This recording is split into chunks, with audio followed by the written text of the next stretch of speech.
Christophe Lambert en roue libre, une BO techno qui t'agresse et des effets spéciaux sous acide. Aujourd'hui, on parle de Mortal Kombat. 1,21 gigawatts.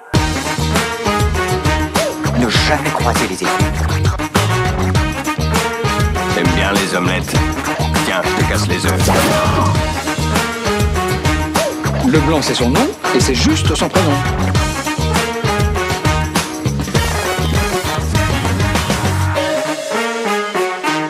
C'est vraiment un gros tas de merde.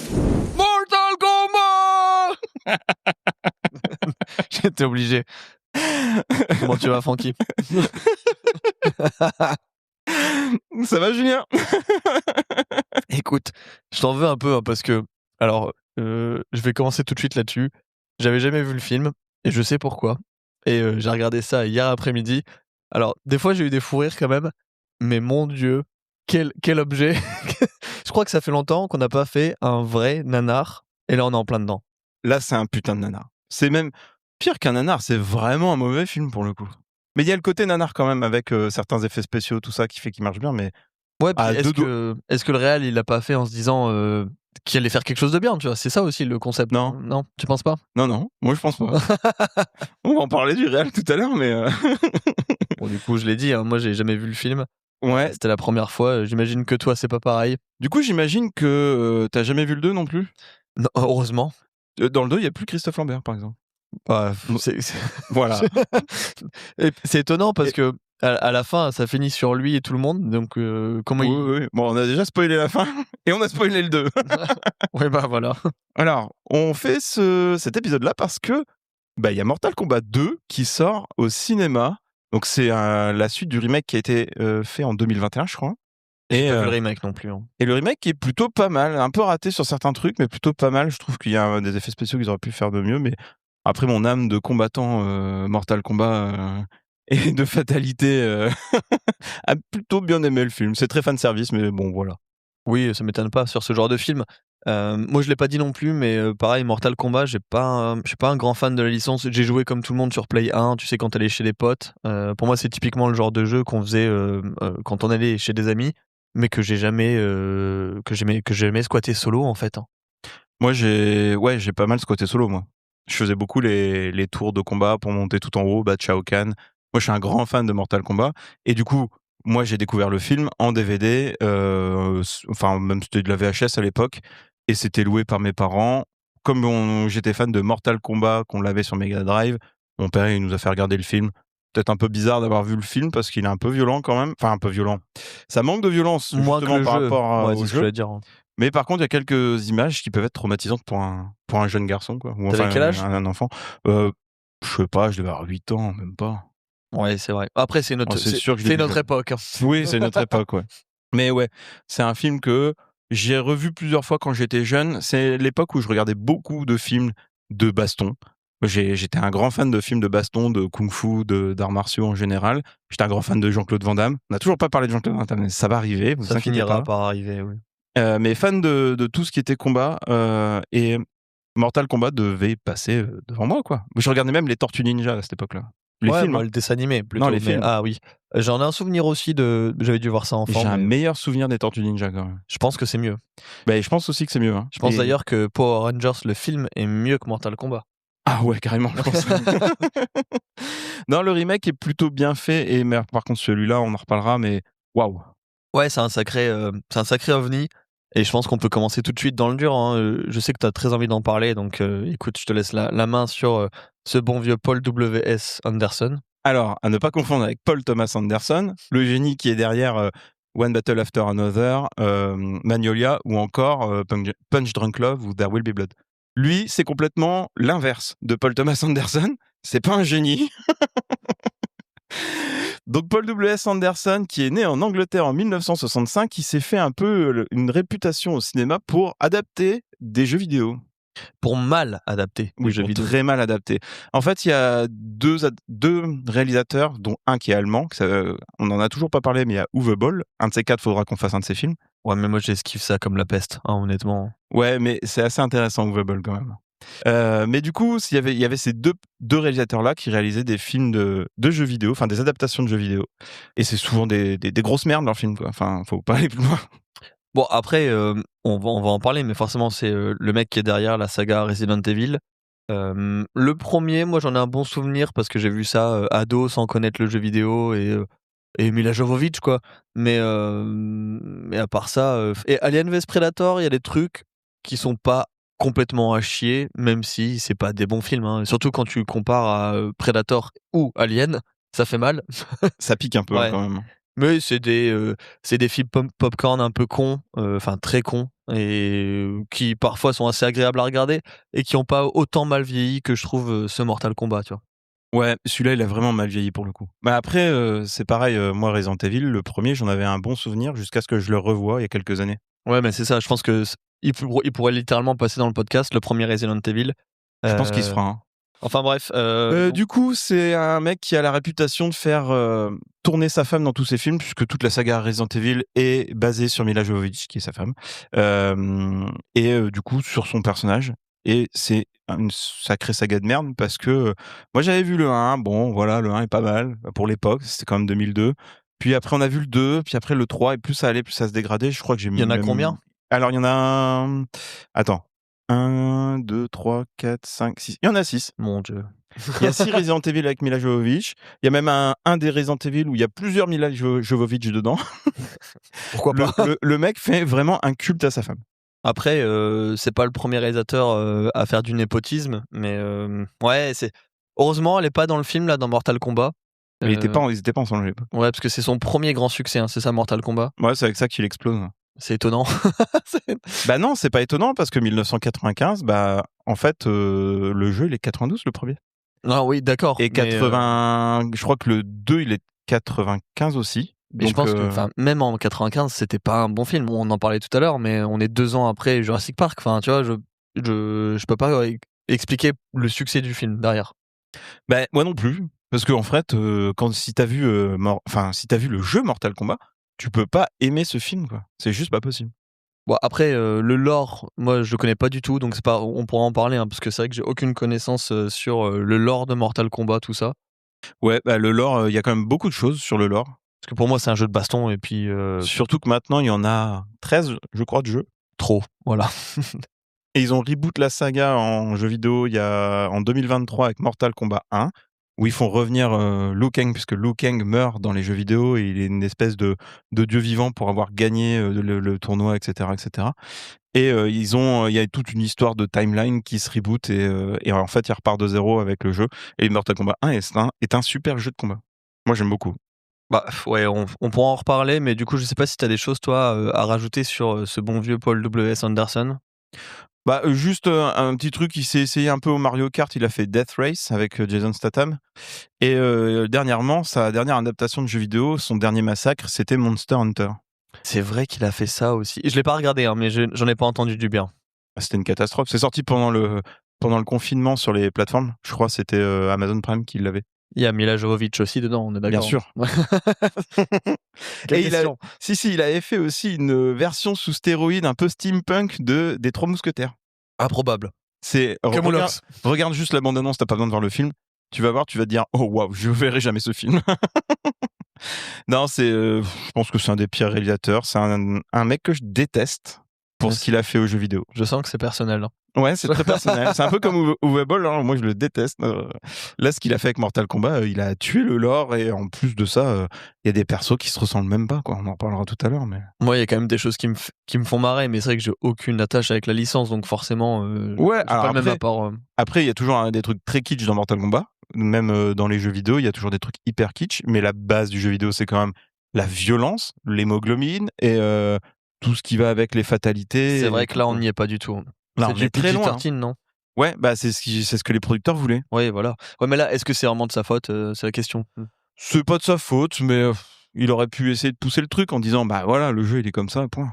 Bon, après, c'est pas le seul à faire du mauvais boulot, parce qu'on peut en parler. le seul acteur, j'ai mis un acteur, moi, dans la liste, et c'est ce bon vieux Christophe Lambert qui joue le personnage de Raiden, et qui est, on l'a dit en introduction, mais en total roue libre pendant tout le film. Ouais, il pète un câble, hein, Christophe Lambert. Ouais, Raiden, il est pas du tout comme ça. On va mettre un extrait de son rire. Hein. Non, mais on peut mettre toutes ses répliques, parce que tout est drôle. Et il y a des trucs qui veulent rien dire. Même, enfin, tu dis c'est le pire acteur et en même temps c'est lui qui a les pires répliques qui veulent rien dire quoi. Enfin, Ouais. ça a aucun sens. Alors, je vais le dire tout de suite. En fait, il a une très mauvaise vue et il devait porter des lentilles spécifiques pour son rôle de Raiden. Et du coup, en fait, il voyait quasiment rien. Donc, en fait, c'est comme s'il jouait à l'aveugle.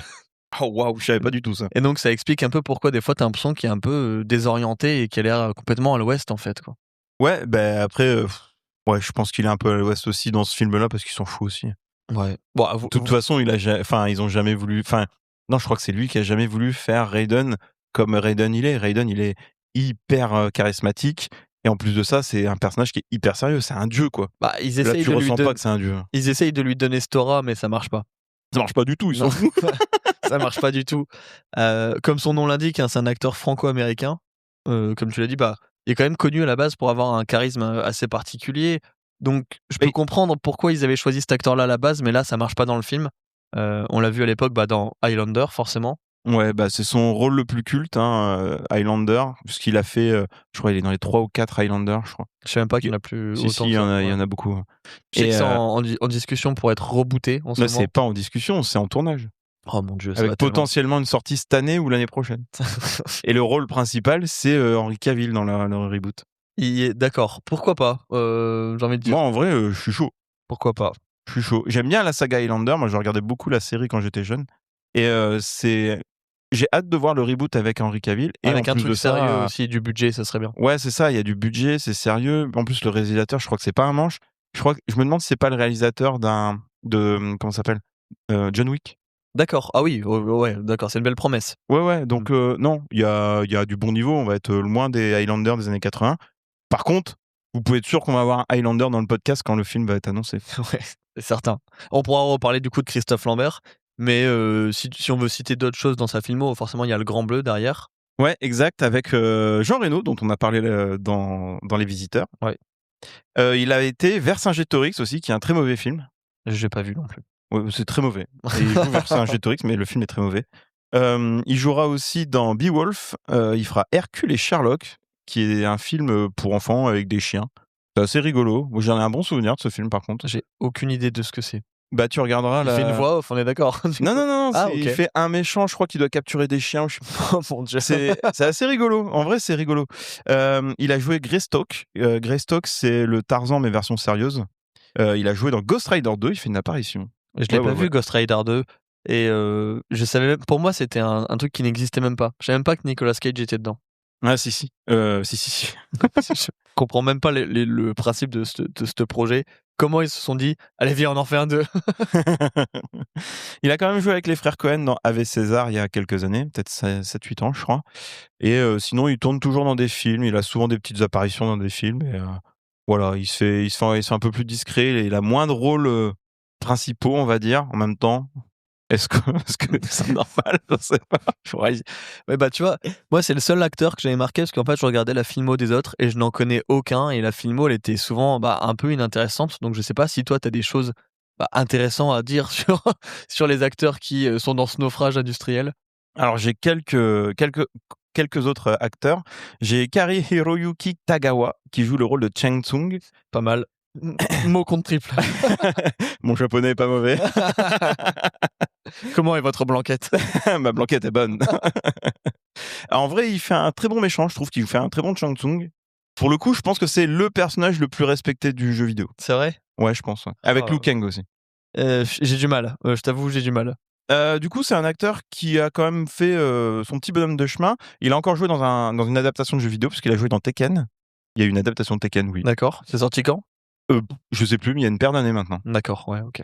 Il a joué dans 47 Ronin auprès de Keanu Reeves. Ah oui, quand même.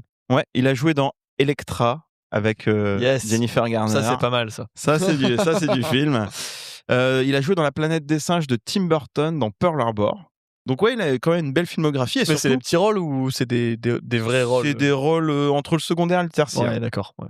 Et son plus grand rôle, en fait, après Cheng Tsung de Mortal Kombat, c'est le rôle qu'il a eu dans Permis de tuer, puisqu'en fait, c'est un acteur qui est assez vieux. Donc il a joué dans Permis de tuer, qui est un James Bond avec Timothy Dalton. Bah, tu vois, je sais même pas Il joue le quel méchant. est ce James Bond. Il joue le méchant asiatique. C'est un peu cliché, mais il joue le méchant asiatique. Ouais. Est-ce que c'est étonnant? Non, pas trop. Mais lui, c'est, enfin, vraiment, je pense que c'est celui qui joue le mieux dans tout le film. Ouh, on va pas être En d'accord. vraiment. Ouais, alors c'est vraiment partant de très bas. Non mais d'accord, mais Bah, les autres, ils jouent quand même pas très bien, hein. et personne ne joue bien pour moi. Mais lui, il est quand même un tout petit peu plus Ouais, enfin, on trie le caca là. Je suis désolé. Hein. Autre acteur qui a un des rôles principaux, puisque c'est Lyndon Ashby, qui est le rôle de Johnny Cage. Moi, je trouve que c'est le perso le plus drôle du long métrage parce que c'est le seul qui est un peu second degré. Et tout le film, on le disait tout à l'heure, c'est un peu un nanar assumé, je trouve, et pas assumé en même temps des fois. Oui. Mais ce perso-là, il est à 400%, tu vois. Ouais, il est à fond. Mais il a les répliques qu'il faut. En fait, Johnny Cage, c'est le personnage le mieux écrit du film parce qu'il a vraiment cette aura de Johnny Cage qu'il a dans le film, ce côté je vanne tout le monde, je me prends pas au sérieux, mais je vais vous défoncer à coups de pied. C'est un cliché ambulant, mais en même temps, en plus, il sert d'accrochage aux spectateurs qui, normalement, souvent, ils se disent bon, ça va être un film qui est fait pour les Américains. Et donc, c'est un acteur américain qui vient du monde occidental. Tu sais, ils se disent bon, ça peut être le personnage sur lequel tu vas t'identifier. Ouais, et pour la petite anecdote, le personnage de Johnny Cage, il est inspiré de Jean-Claude Van Damme. Ouais, mais ça m'étonne pas. Voilà. Donc à l'époque, Jean-Claude Van Damme était une grosse inspiration pour la construction de ce personnage, rien que dans le jeu vidéo, mais en plus dans le film. Parce que dans le jeu vidéo, il est exactement pareil. Faites les jeux, hein, vous allez voir, il est assez drôle à jouer en plus, Johnny Cage. Ok, bah tu vois, pour moi, ça faisait même pas raccord avec les autres persos, mais je pensais que c'était même pas des persos du jeu. Hein, si, mais c'est en fait la particularité de Mortal Kombat, c'est que c'est un peu loufoque quand même à côté. T'as des persos qui se battent avec des mitraillettes et des flingues, et de l'autre côté, t'as Shang Tsung qui te balance des boules de feu et qui t'arrache la gueule, quoi. Ouais, d'accord. Donc c'est un peu la particularité de Mortal Kombat, c'est de faire affronter des personnes avec des pouvoirs face à des personnes qui n'en ont pas. Ouais, c'est un peu Ou des les personnes qui Avengers, vont en quoi. trouver, quoi. Parce que Johnny Cage, au bout d'un moment, il balance des boules vertes. Tu sais pas d'où elles sortent, mais il balance des boules vertes de ses pouvoirs. Ok. Très bien. Donc Lyndon Ashby, il est plutôt connu pour être un acteur de télévision, et il a surtout joué dans Melrose Place et Teen Wolf. Je connais pas du tout. Voilà, je connais pas trop les séries, mais s'il y a des gens qui ont vu ces séries-là, c'est là où vous pouvez retrouver Lyndon Ashby. Très bien. Et t'avais d'autres choses Ouais, vite fait, t'as celle qui a la plus grande filmographie, c'est celle qui joue Sonya Blade, qui est Bridget Wilson. Donc elle a fait quand même pas mal de films au cinéma, et ça va reboucler pas mal avec le podcast, puisque du coup elle a joué dans Souviens-toi l'été dernier. Je sais plus quel rôle, mais elle est dans Souviens-toi l'été dernier dans un rôle un peu Ah bon secondaire, tertiaire. Ouais. Franchement, aucun souvenir. Donc on a fait l'épisode. Allez le voir, allez voir le film, et dites-nous où vous voyez Bridget Wilson dans le film. C'est regarde-le en mode où est Charlie. C'est un peu ça. Et sinon, elle a joué dans Last Action Hero avec Arnold Schwarzenegger. C'est vrai? Oui, Bah, je l'ai vu il y a pas si longtemps, j'ai adoré. mais elle a en un petit plus, rôle dedans, mais oui, elle joue dedans. Elle joue la fille du méchant, c'est pas un truc. Non. Non, je pense que c'est, tu sais, dans Last Action Hero, à un moment, il arrive, il y a une meuf qui est toujours au comptoir. Je crois que c'est elle, Ouais, je crois. d'accord. C'est même plus un rôle, c'est ouais. Et je crois que c'est un des rôles tertiaires du truc.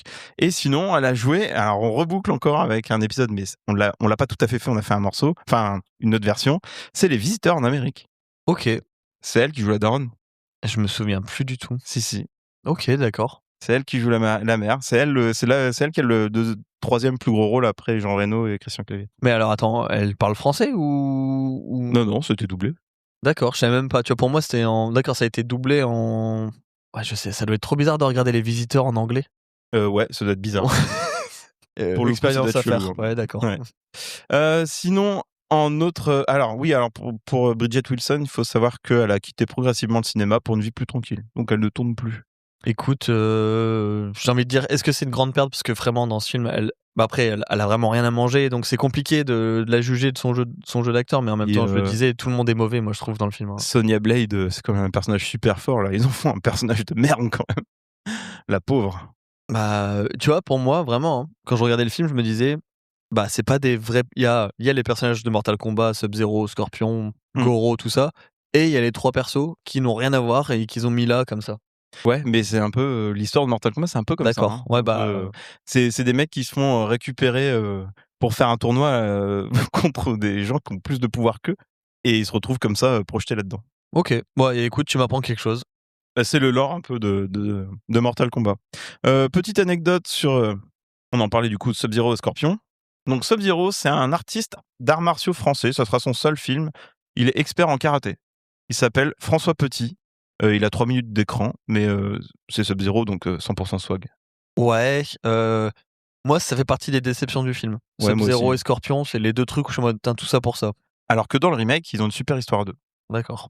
Parce que en plus dans le jeu vidéo, l'histoire entre Scorpion et Sub-Zero, c'est une des histoires principales du jeu en fait. Et Sub-Zero, il y en a pas qu'un. Ils sont en fait le premier Sub-Zero qui meurt. Ils vont s'en servir dans le 2 justement. Ils vont sortir son frère et après ils vont parler de toute la lignée des Lin Kuei qui sont liés à Sub-Zero et tout. Ouais, parce que tu Donc il vois, y a moi, tout un lore autour. je connais pas Mortal Kombat, mais c'est les deux persos que je connais. Ouais, bah après, tout le monde connaît Sub-Zero et Scorpion. Et pour Scorpion, c'est alors c'est pas un acteur, c'est aussi un artiste d'arts martiaux qui s'appelle Chris Casamassa. Et lui, il a fait un petit peu plus de cinéma que François Petit. C'est ça, hein, c'est François Petit. Hein. Ouais, c'était François Petit. Ouais. Ouais.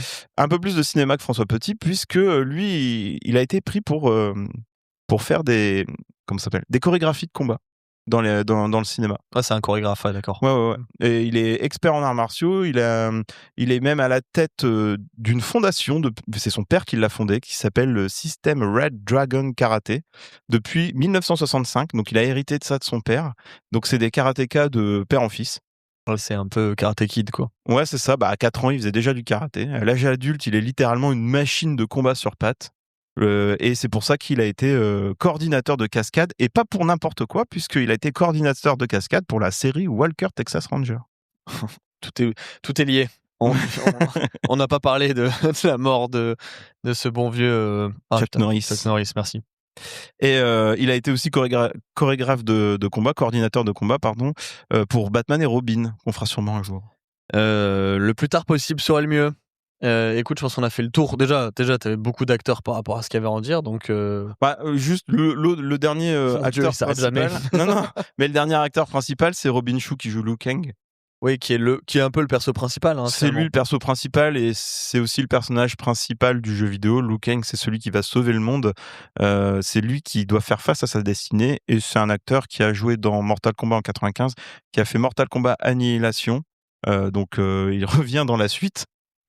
Et après, il a fait beaucoup de trucs de films de combat comme Beverly Hills Ninja ou Dead or Alive, tiens. Ouais, la boucle est bouclée. Il nous refait un jeu vidéo un peu. Dans le même J'ai genre, quoi. l'impression que c'est un peu, une destinée, quoi. Quand tu fais un film de jeu vidéo, tu continues à faire des films de jeu vidéo à un moment donné, quoi. Ouais, ou c'est les années 90, il faisait de l'Asiat Kung Fu de service un peu, quoi. C'est un peu ça. Mais c'est un vrai artiste d'art martial aussi. Il est vachement crédible dans ce qu'il fait en plus, moi je trouve. Tout à l'heure, tu disais que c'était. Je sais plus, que c'était le méchant qui jouait mieux, le Tsang Tsu. Chang Tsung. Et je trouve que c'est.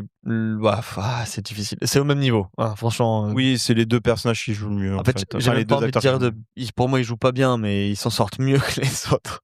Oui, non, mais ça, pour le coup, en vrai, c'est pas simple. Enfin, c'est pas simple. C'est pas facile. C'est pas difficile. Non, c'est vrai. Écoute, je pense qu'on a fait un tour de tous les acteurs. Est-ce qu'on rentrerait pas direct dans l'art? Moi, j'ai plusieurs anecdotes, mais je vais les faire au fur et à mesure du film. Je sais pas si toi, il y a d'autres choses que tu veux aborder avant qu'on démarre dans le Mortal Kombat. Non, on va pouvoir commencer dans le film. Hein. Bah écoute, allons-y gaiement. Allons-y.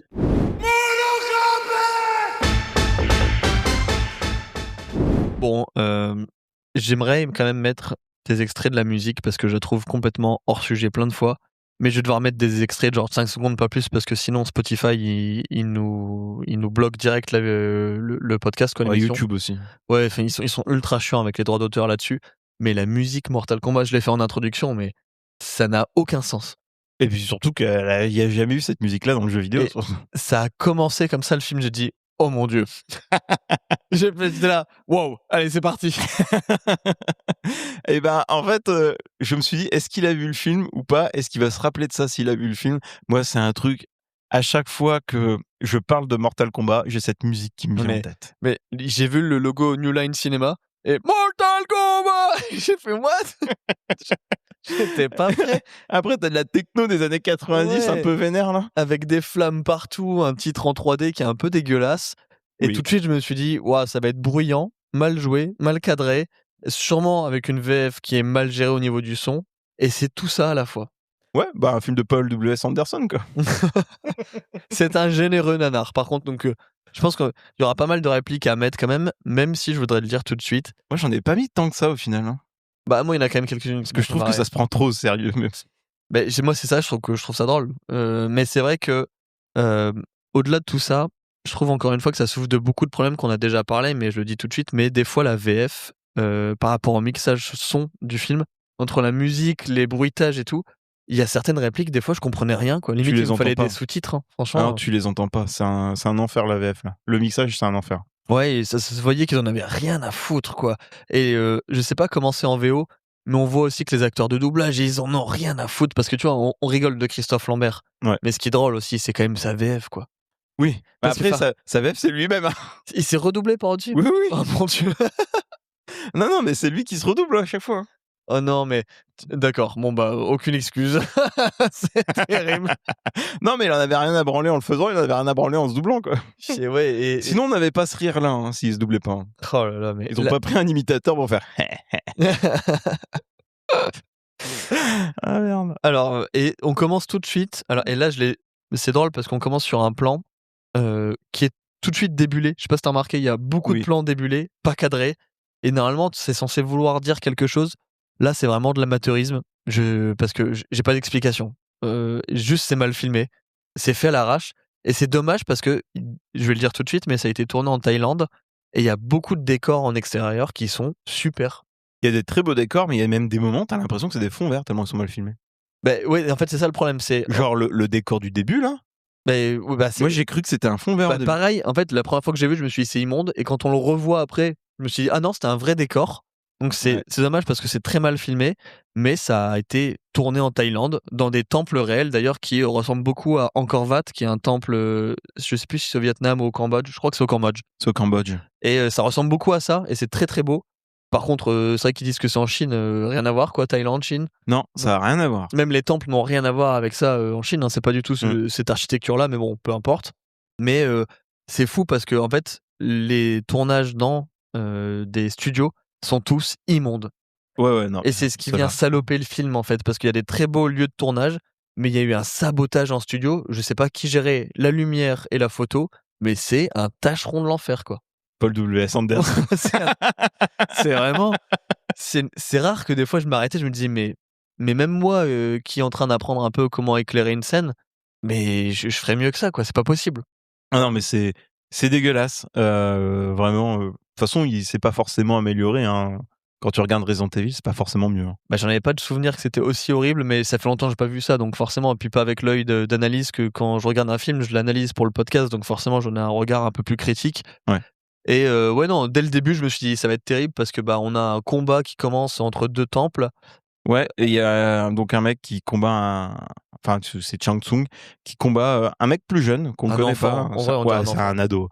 Le gamin il a 15 ans quoi. Et c'est déjà rempli de ralentis qui ferait rougir de honte le film 300. Ouais, d'ailleurs, je pense que si on enlève tous les ralentis, on gagne au moins 25 minutes de film quoi. Franchement, ouais. Ah ouais, carrément. Mais le film, il fait quoi, 1h40, je crois 1h40, t'enlèves 10 minutes de ralenti.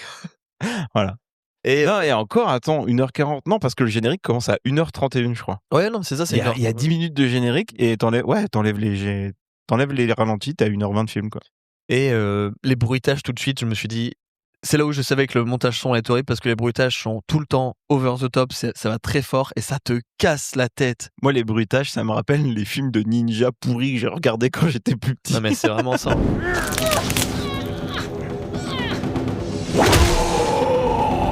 Et le combat, honnêtement, est pas ouf. Hein. Non, puis le gamin, il se fait humilier, donc...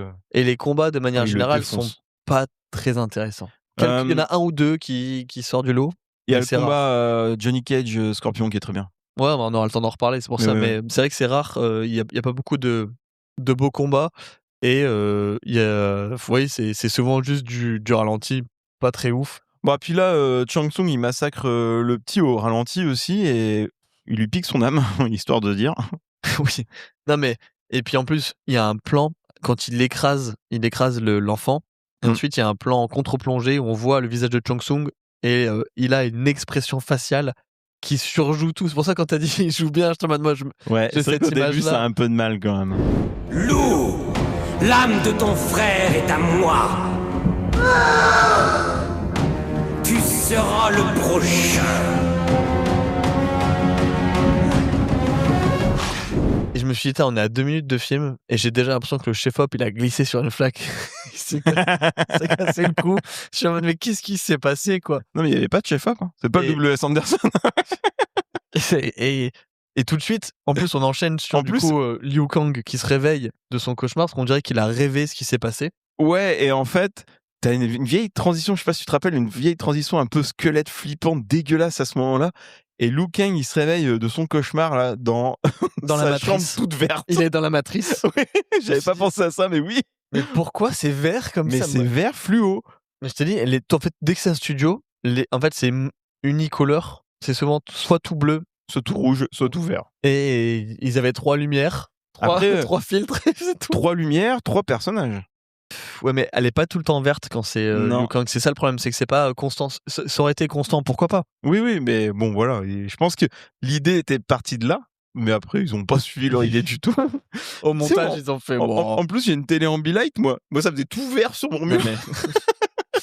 Et en plus, du coup, il se réveille en PLS et on a un plan d'insert sur un fax qui dit que son frère est mort et que c'est son grand-père qui l'a envoyé et qu'il doit aller en Chine.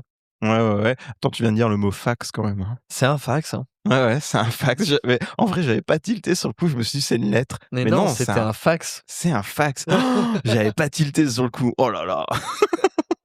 Alors- Là, tu prends un coup de jeu. Là. Pour les gens qui ont moins de 20 ans, c'est un email qu'on envoyait qui s'imprimait automatiquement. Voilà. On l'envoyait par numéro de téléphone. Bah, c'est un fax. Voilà. Ça coûtait ultra cher à une époque. Donc c'est pour ça qu'il y a que 3 mots d'ailleurs dans le fax. Et je crois qu'il est marqué Brother Dead, Comeback, Grandfather. C'est tout. C'est ça, ouais. Voilà. Du coup, on passe très vite cette partie-là, puisqu'on arrive à Hong Kong, où Sonia est en pleine intervention avec Jax. Alors, c'est illisible. On total. comprend rien à ce qui se passe. C'est n'importe quoi, cette scène. En plus, Alors, c'est ultra rapide parce que je comprenais rien à ce qui se passait, moi. Ouais, non, mais oui, moi non plus, j'ai rien compris. Mais même le bruitage te fait en sorte que tu comprennes pas, puisque des moments, t'as des bruitages, t'as l'impression qu'ils tabassent tout le monde quand ils passent dans le public. Oui, alors parce qu'ils sont en intervention dans un espèce de concert métal dans une boîte de nuit, je comprends pas trop où on est. Et en fait, quand ils passent en poussant les gens, t'as un bruitage et t'as l'impression qu'ils les tabassent. C'est super bizarre en fait. Ouais. Alors qu'ils sont juste en train de les pousser, quoi. Puis on comprend pas qui est Sonia. Enfin, moi, je connaissais pas le jeu, donc forcément, je te demande c'est qui cette meuf. Oui, moi j'ai tout de suite reconnu Sonia. Et pour la petite histoire, Jax est un autre personnage de Mortal Kombat qui arrivera dans le 2. Et en fait, c'est un personnage qui se fait couper ou exploser les 2 bras, C'est je crois. qui Jax? C'est le mec noir qui est avec elle. D'accord, Au début. son coéquipier là. Ouais, c'est son coéquipier. Et en fait, lui, c'est un personnage qui sera là dans le 2, qui est un vrai combattant de Mortal Kombat du jeu vidéo. Et en fait, il se fait exploser les 2 bras et après, il a des gros bras en métal et après, il arrache tout le monde, il arrache des colonnes vertébrales, il explose des têtes. Enfin, voilà. Sympa. Et du Et- coup, en fait, ils sont à la recherche d'un meurtrier, on sait pas trop. Et c'est Ouais. un mec qui a une gueule en métal avec un œil rouge, enfin la moitié de la face en métal avec un œil rouge. Je connais pas le perso, c'est un. Kano. Ouais, Ouais, alors, j'ai pas compris pourquoi ils avaient fait ce personnage-là comme ça. En fait, oui, si, il a son œil rouge, mais il s'en sert de son œil rouge puisqu'il tire un espèce de laser, en fait, avec. pas dans le film. Non, pas dans le film, c'est juste useless. Le mec se sert... Bah, en fait, il sert à rien jusqu'au moment où il se bastonne avec elle et il sort un couteau, c'est tout ce qu'il fait. Mais il sert à rien, il est complètement inutile. Et le truc qui fait que Sonia va arriver dans le Mortal Kombat, c'est qu'elle le suit lui, puisque, en fait, il a tué son coéquipier précédent. Ah, c'est dit ça? Oui, c'est dit. Ouais. Ouais, putain. Il y a un moment, il parle de vengeance, puisque ils disent que, je sais plus qui c'est qui dit ça, je crois que c'est Jax justement qui dit, oui, en fait, elle a, Kano a tué son coéquipier, elle est alimentée par son désir de vengeance, et c'est pour ça qu'elle est hyper, comment dire, elle fonce dedans, quoi. Elle Ouais, y va, elle réfléchit pas, quoi. D'accord. Bah, tu vois, j'avais même pas suivi. Pour moi, c'était juste une flic zélée et elle voulait arrêter le meurtrier, quoi qu'il arrive.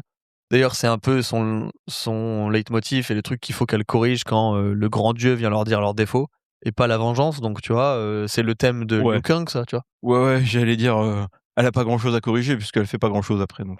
Bah, non, et du coup, bon, on est dans cette boîte de nuit, enfin, ce concert des métal un peu pourri. Ouais, la boîte de nuit, elle est tenue par Kano, puisqu'on passe directement sur Kano, et il discute avec un mec qui est Shang Tsung. Et il a cette réplique assez drôle qui dit Elle est là. juste à l'heure.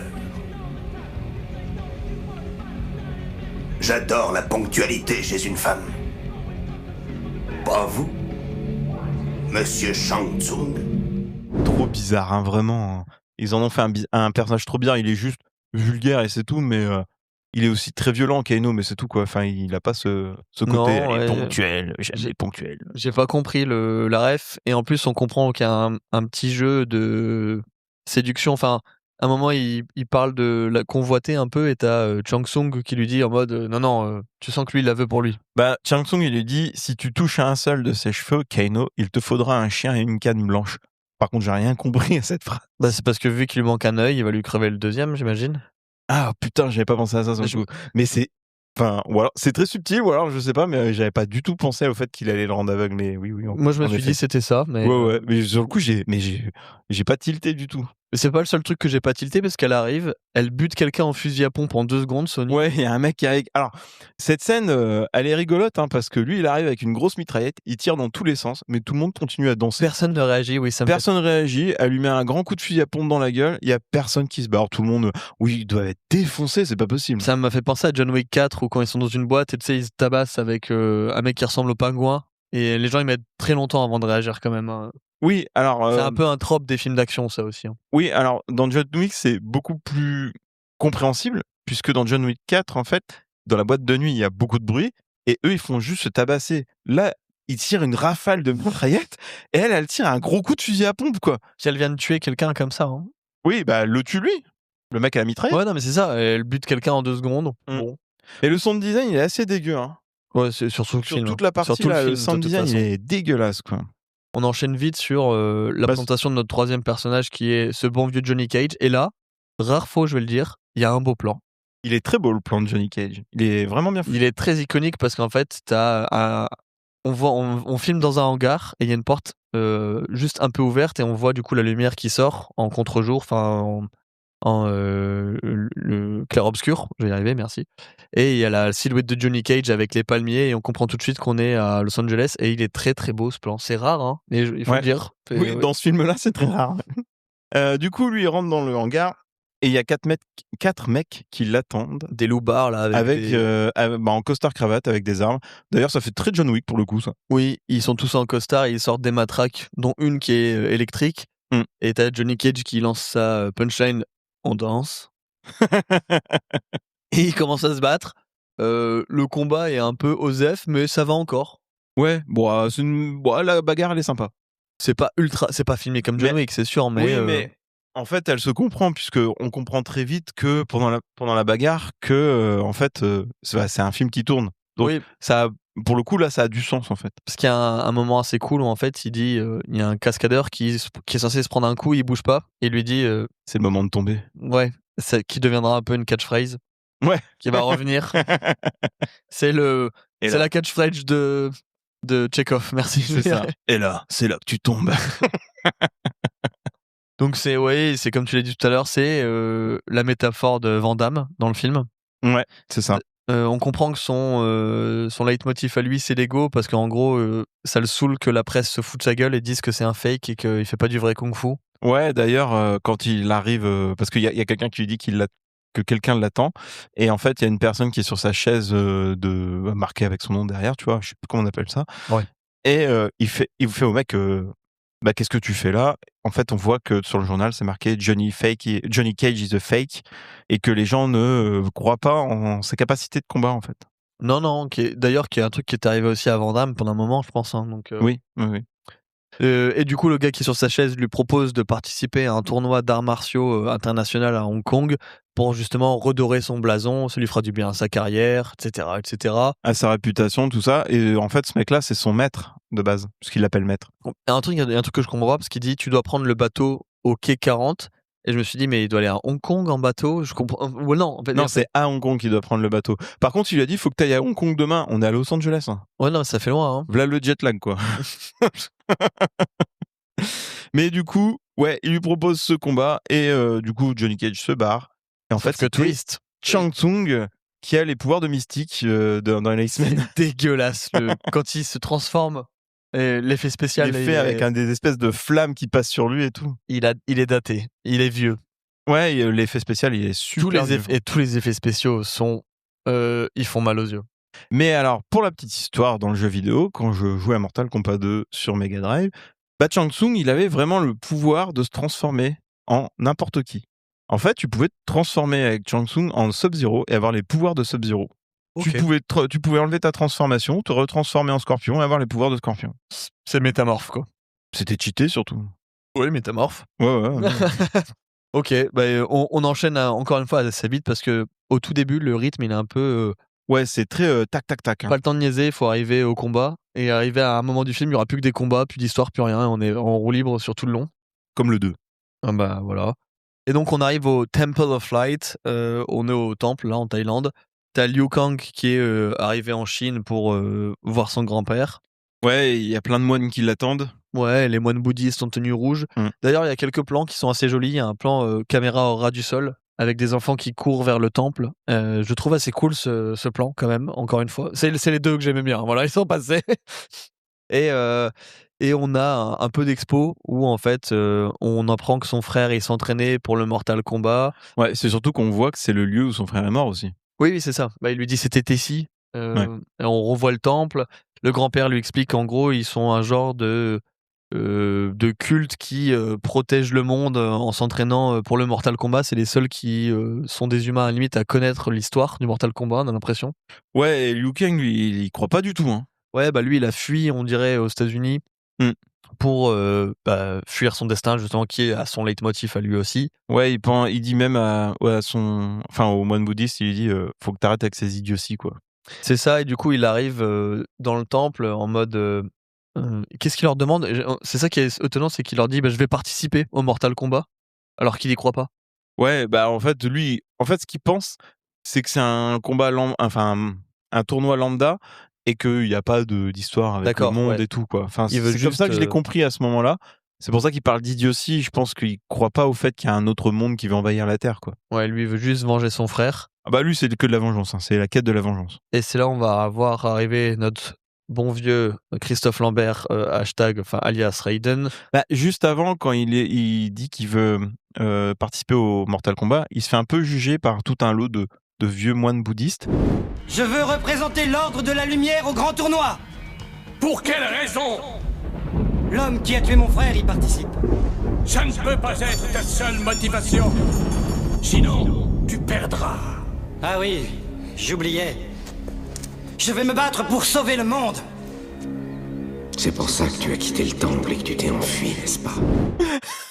Et là, tu pourrais aller le rechercher dans le film, ça, mais c'est assez rigolo comment il est là. Bon, ok, je vais le faire aussi, ça. Puis là, on voit des plans où on voit ce Christophe Lambert déguisé en samouraï chinois en Shaolin, là. Ouais, il arrive en costume de Raiden avec son chapeau chinois, quoi. Mais non, mais c'est japonais en plus, non, ce type de chapeau. Pour moi, c'est pour ça. C'est japonais, ça. En fait, je l'ai pris pour un chapeau typique de Hong Kong, mais c'est possible. Après, je peux me tromper. Mais en fait, si vous avez des références là-dessus, mettez-nous dans le commentaire. J'ai l'impression qu'il mélange tout et en plus tu vois Christophe Lambert arriver habillé comme ça, tu dis mon Dieu, qu'est-ce qu'il fait? On dirait un mauvais cosplay avec sa vieille toge. Et en fait, il y a un truc qui est très drôle que tu remarqueras parce que vu que c'est un dieu, à chaque fois qu'il parle, il y a une réverb de ouf dans sa voix. Oui. Même s'ils sont dehors et les gens quand ils parlent, il y a de la réverb et je suis en mode mais tu fais ça dans une cathédrale, tu fais ça dans un lieu particulier, pas... Non, c'est un dieu. Mais Raiden, dans le jeu vidéo, il a un peu ce côté très déifié, où sa voix, elle est aussi très forte, très... Ouais, là, ça marche pas. Ça marche tellement pas que Liu Kang, il dit « Mais ce n'est pas un dieu, c'est un simple mendiant !» Ouais, il l'a pris pour un clodo, quoi. Mais en même temps, vu comment il est habillé... Raiden? Grand-père, relève-toi! Ce n'est pas le dieu du tonnerre et des éclairs, ce n'est qu'un mendiant. Épargnez-le, Seigneur Raiden. La vie en Amérique, ça lui a affaibli l'esprit. C'est à cause de la télévision. Alors c'est toi qui vas remporter le tour. Avec son cosplay de la Japan Expo. C'est un peu ça. À ce moment-là, quand il dit la réplique, je me suis dit, c'est une réplique des visiteurs, c'est pas possible. C'est la réplique de Boomer aussi. Ouais, aussi. Aujourd'hui, ça serait... Il a le cerveau ramolli par TikTok. Ouais, c'est un peu ça. Ou par Internet. Les internets. Et Raiden va maîtriser Liu Kang en 2 secondes parce que il le prend pour un clochard et du coup il essaye de l'attaquer. Et il se mange un soleil en 2 secondes. Ouais, alors, est-ce que tu te souviens un peu de la scène ou pas? Bah, je l'ai vu hier, donc oui, je m'en souviens malheureusement. Ouais, bah en fait, à un moment, il y a. En fait, t'as l'impression qu'il est loin de Liu Kang, et quand Liu Kang l'attaque, t'as l'impression qu'il se téléporte à côté de lui et qu'il le retourne, quoi. Mais t'as l'impression, enfin, il y a soit c'est un faux raccord, C'est un fort raccord. soit ils ont voulu faire en sorte parce que Raiden peut se téléporter. Non, ils ont pas essayé. Mais pour moi, c'est un faux raccord. Oui, c'est juste un fort raccord. Ouais, je pense vraiment que c'est un faux raccord. D'ailleurs, il y a des petits éclairs dans les yeux. Rien que cet effet spécial là, tu fais waouh. Ouais, ils sont trop mal faits. C'est quand on reverra à un moment, il se transforme en éclair. C'est festival là, c'est festival du slip des effets spéciaux. Et encore, on n'a pas encore vu Reptile. Non, mais il y a encore d'autres des répliques assez drôles parce que du coup, Liu Kang, il comprend que c'est vraiment Raiden. D'ailleurs, il l'accepte assez facilement et il lui dit bah, Pourquoi Shan est-il mort? Pourquoi ne l'avez-vous pas protégé? Et pourquoi pas toi? Je commence à en avoir assez. mais quel enculé. C'est la réplique de la flamme. Et pourquoi pas toi? Oui, non, c'est dommage parce que tu vois, encore une fois, c'est tourné encore dans le temple et tu dis, ils ont ils ont privatisé le temple pour filmer, pour faire ça, quoi. Ah ouais, non, mais Pour faire ça, quoi. c'est une catastrophe à ce moment-là. Mais on n'a pas le temps parce qu'ils ont pas privatisé le port de Hong Kong parce qu'on enchaîne du coup vite sur une scène du port de Hong Kong et là, c'est full studio. Et là, Oui, bah, Là, elle est rapide la scène. c'est cache-misère avec de la brume, en veux-tu, en voilà, et la lumière toute bleue. Et encore une fois, c'est éclairé, mais il y a pas de budget, c'est pas possible. Pourtant, il y a 18 millions de budget, hein, c'est ça le pire. C'est où est-ce qu'il est passé l'argent? Ouais. Bah, l'argent, il est dans le cachet de Christophe Lambert, je pense à l'époque. Mais du coup, sur le port de Hong Kong, on a Johnny Cage qui arrive avec ses 12 000 valises. Et là, il Ça a. va être un running gag d'ailleurs. Ouais, bah oui, bon, pour le début du film, après, je sais pas on oublie. où ont disparu ses valises, mais on les voit plus. Mais du coup, il chope Liu Kang qui passe par là, tiens, comme par hasard. Petit, dis, quand le bateau arrivera, tu pourras porter mes affaires à bord? Tu veux que je porte tes valises? Ouais, je paye bien, et toi, tu portes. Tu vois, c'est pas compliqué. Non. C'est très clair. Bon.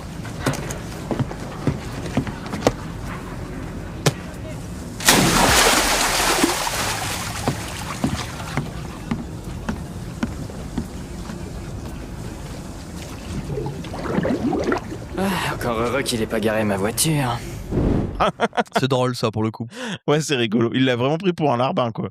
Et c'est bien joué de la part de Liu Kang. Et tu sais, il y a une petite arrogance qui fonctionne bien. D'ailleurs, Johnny Cage aussi, souvent, c'est Barney Stinson, hein, Johnny Cage. En gros, en vrai, c'est ça. Il joue Barney qui se bat, quoi. Mais d'ailleurs, quand il jette sa valise dans la flotte, il lui dit, il y a Johnny Cage a cette petite réplique qui dit heureusement que je lui ai pas donné les clés de la voiture. Oui. Mais quelle voiture? T'es venu en avion depuis. Bah, il y avait le taxi à côté. Je comprends pas. Pendant ce temps-là, t'as Sonia et Jax qui surveillent le port, puisque eux, ils attendent de voir Kano. Tu sais que j'avais même pas son nom. Hein. Ah ouais? Non, mais pour moi, c'était le mec à l'œil rouge. Ah bah, c'est Kano. Bah voilà. Et il y a le bateau de Mortal Kombat qui arrive. D'ailleurs, pour ceux qui l'avaient pas compris, hein, vu que c'est Mortal Kombat,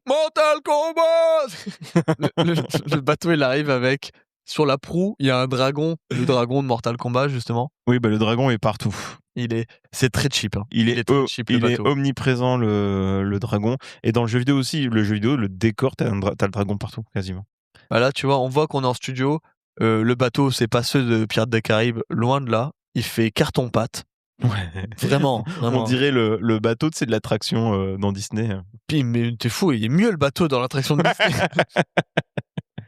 Et ils montent tous dans le bateau de l'enfer là. Moi, je monte pas là-dedans hein, déjà. Mais bon, peu importe, il y a plusieurs combattants. Ouais, et puis entre-temps, Sonia, elle voit Kano de loin, puisqu'il était planqué un peu dans le noir. Et bah lui, il va aller sur le bateau, et elle va le suivre. Parce que de toute façon, le plan de Shang Tsung, c'est qu'elle participe au combat. Bah, on sait pas trop pourquoi. En fait, si, c'est pour parce que c'est un lâche et il veut se battre contre elle, en gros, quoi. C'est Oui. ça. Parce que Oui, c'est après, une femme, du coup, c'est ça. Ouais, c'est ça. Après, le elle est pas message. spécialement entraînée non plus, puisqu'elle connaît pas du tout ce que c'est que le Mortal Kombat. Donc. Ouais. Mais là, ça va très vite parce qu'ils arrivent sur le bateau et en 2 secondes, Sonia, elle descend dans les cales. D'ailleurs, les cales, c'est un bateau d'esclavagistes. Enfin, je comprends pas pourquoi dans les cales il y a juste plein de chaînes et t'es en mode, c'est quoi ce décor? C'est le bateau de l'Outre-Monde, mec. Ouais, mais Mais l'Outre-Monde, il y a que des esclaves partout. D'accord. Ah, en fait, c'est dans le lore aussi, du coup. Oui, parce que Shao Kahn, en fait, ils te le disent plus tard, puisque Kitana, on verra Kitana plus tard, qui est la princesse de l'Outre-Monde, qui est la fille du vrai empereur de l'Outre-Monde. Et quand Shao Kahn est arrivé à tuer son père, il l'a adopté elle, et en fait, il a servi tout le monde. Tout le monde est devenu des esclaves, en fait. C'est vraiment l'instant nerd. Ouais, j'adore Mortal Kombat. Bon, pas le film. Ouais. Et du coup, elle descend dans les cales. Pareil, encore une fois, lumière bleue, studio catastrophique. C'est terrible. C'est terrible. Ouais, elle arrive éclairé. vite devant Shang Tsung, où elle demande directement où est Kano. Donc, elle a pas le temps de niaiser, quoi. Elle veut buter Kano, c'est maintenant, quoi. Et là, t'as Sub-Zero et Scorpion qui arrivent. Avant, il y a Johnny Cage et Liu Kang qui arrivent. Ouais, enfin, pour moi, ils sont venus limite à 3 en 2 secondes. Parce qu'ils veulent, Oui, ils veulent protéger la dame, voilà. Oui, d'ailleurs, t'as Johnny Cage qui fait laissez la dame tranquille. Et elle lui répond quand j'aurai besoin d'un larbin, je te sonnerai. Parce que tout le long du film, elle a ce moment où quelqu'un veut l'aider. Enfin, souvent c'est Johnny. Et elle le repousse en mode j'ai pas besoin d'aide, je suis une femme forte et j'ai pas de souci avec ça, quoi. Ouais, ça les empêchera pas de finir ensemble. Hein.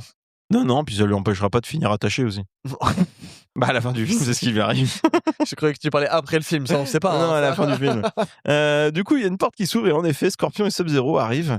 Sub-Zero nous montre qu'il a des pouvoirs assez inhumains, puisqu'il arrive à geler l'arme de Sonya, puisqu'entre-temps, elle a sorti son arme. C'est vraiment mal fait, ça aussi. Il gèle le canon et il casse le canon en deux. Alors, dans aucun monde, la glace casse le métal. Alors là, c'est l'instant physique, mais moi, ça me choque pas. C'est vraiment, c'est visuellement comment c'est fait que c'est tellement moche que ça a pris un coup de vieux. Ouais, c'est affreux, mais en fait, tu vois, il brise le métal net, quoi. Enfin, ça se fait pas. Enfin, ça ne marche pas, quoi. Il y a un truc qui va pas là-dedans. Ouais, mais si c'était le seul truc qui allait pas dans le film, France. Dans le remake, il y a une superbe scène avec Sub-Zero. Quand quelqu'un tire une balle, en fait, il arrive à geler la balle avec le canon et tu vois un effet de gel avec la balle qui sort. C'est vraiment stylé. On aura le même, mais avec de l'eau. Oui, on a beaucoup moins stylé aussi. D'ailleurs, on voit que Scorpion, il y a une bestiole qui sort de sa main. Est-ce que c'est comme ça dans les jeux aussi? Je me souviens plus du tout. Alors, quand j'étais plus jeune et que je jouais à Mortal Kombat 2, je pensais qu'il avait vraiment une bestiole. Et au final, quand on regarde, par exemple, la pochette de Mortal Kombat 11, on voit que c'est une chaîne.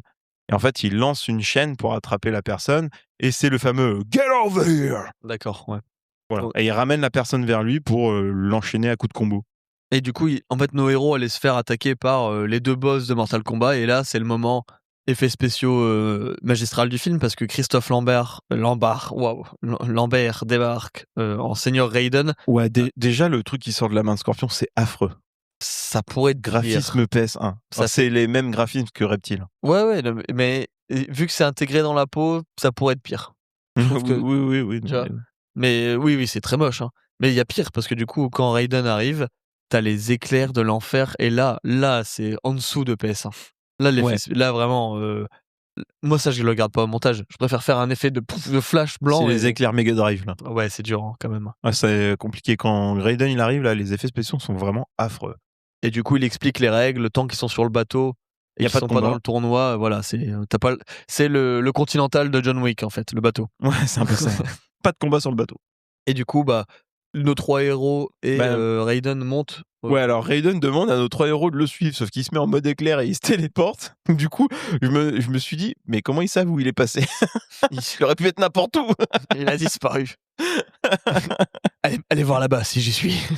Et du coup, il arrive, il se retrouve en haut du bateau. Et là, Raiden a une scénariste aiguë parce qu'il leur explique tout le lore, les règles du Mortal Kombat. Et d'ailleurs, littéralement, nos 3 personnages qui n'avaient aucune connaissance du monde surnaturel viennent de découvrir Sub-Zero, un mec avec un monstre qui lui sort de sa main. Ils sont dans un bateau qui va vers l'outre-monde et personne n'est choqué. Non, il n'y a aucun choc. Alors que Liu Kang, à la limite, il aurait pu se dire en fait ça existe parce qu'il savait. Oui, c'est le seul qui peut comprendre un peu mieux ce qui se passe. Alors que les autres, rien du tout, quoi. T'as juste une réplique de Johnny Cage qui dit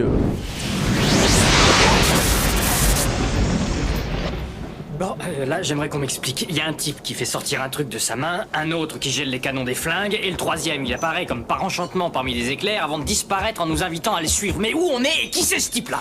Essayons de réfléchir posément. Il doit y avoir une explication rationnelle. C'est Raiden, le dieu des éclairs et le protecteur du royaume de la Terre. Ah ouais. Ah bah ça c'est rationnel comme explication. Écoutez, Et ce type plein d'électricité, c'est le seigneur de la foudre, protecteur du royaume terrestre. Et là, on explique les règles. Le royaume a perdu 9 fois contre justement l'outre-monde. Et s'ils perdent une 10e fois, la Terre est envahie par des démons. Et en gros, il faut sauver le monde, quoi. Voilà, c'est la mission. C'est la mission de Mortal Kombat, ouais. Est-ce que tu veux rajouter autre chose? Parce que moi, à ce moment-là, j'étais en mode oh. Non, boulot, j'avais pas pris beaucoup de notes. La seule note que j'ai prise, c'est je me suis demandé, bah dis donc, la voix française de Johnny Cage, ce serait pas la voix de Woody Ah, peut-être. dans Toy Story? Il faudrait vérifier. Et il y a des moments, il a des intonations, je me suis dit, putain, j'ai entendu Woody. C'est pas impossible. Faudrait vérifier. Mais du coup, c'est le seul truc que j'ai pris à ce moment-là, parce qu'en fait, le scénario, il nous réexplique le scénario, Raiden, donc on s'en fout, quoi. Bah oui, c'est ça. C'est littéralement un vrai problème dans le film, puisque c'est Raiden, l'exposition dump tout le temps. Raiden, il est là que pour ça. Oui, c'est Il fait que t'exposer le scénario, genre il te prend pour un débile, quoi. c'est le maître du jeu. je vous ai choisi pour défendre le royaume de la Terre dans un tournoi qui s'appelle Mortal Kombat. Le défendre contre qui? Votre monde fait partie de plusieurs royaumes. L'un d'entre eux est une galaxie abandonnée qui s'appelle Outre-Monde, dirigée par un immortel qui s'est couronné lui-même empereur. Il cherche un nouveau monde pour le réduire à l'esclavage. Non, attendez une seconde.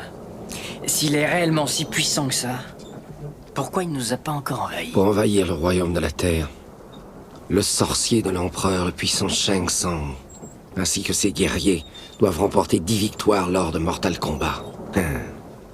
Ils en ont gagné 9. Ça sera le 10e tournoi. Et par contre, quand ils sont sur le bateau, je sais pas si t'as remarqué, à un moment, ils regardent le ciel étoilé, il y a une espèce de tête de mort qui arrive. Putain, c'est vrai. C'est Oh la- mon dieu, cet effet spécial de merde. C'est la marque des ténèbres de Harry Potter, mais en version cheap, quoi.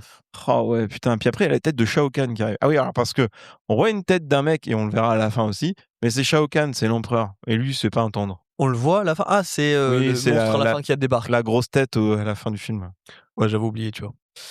Du coup, ouais, ils se retrouvent dans des petites pirogues, on sait pas trop où. T'as Sonia qui essaye de joindre Jax, mais il y a rien qui marche. La radio ne marche plus. D'ailleurs, ça m'a fait vachement penser à Skull Island. Tu sais, quand ils arrivent sur l'île a des pics très un peu démoniaques. Et moi, ça m'a fait penser à celui, j'allais dire celui de Peter Jackson, mais en bien, beaucoup moins bien, qu'on se comprenne quand même.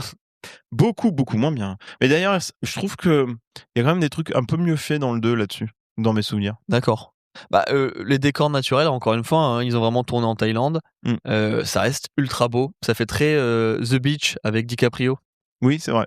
Et de toute façon, en même temps, ils ont tourné là. Donc, et ça dénote encore une fois, à chaque fois, dès que c'est un tournage en lumière contrôlée, tu sais, en studio.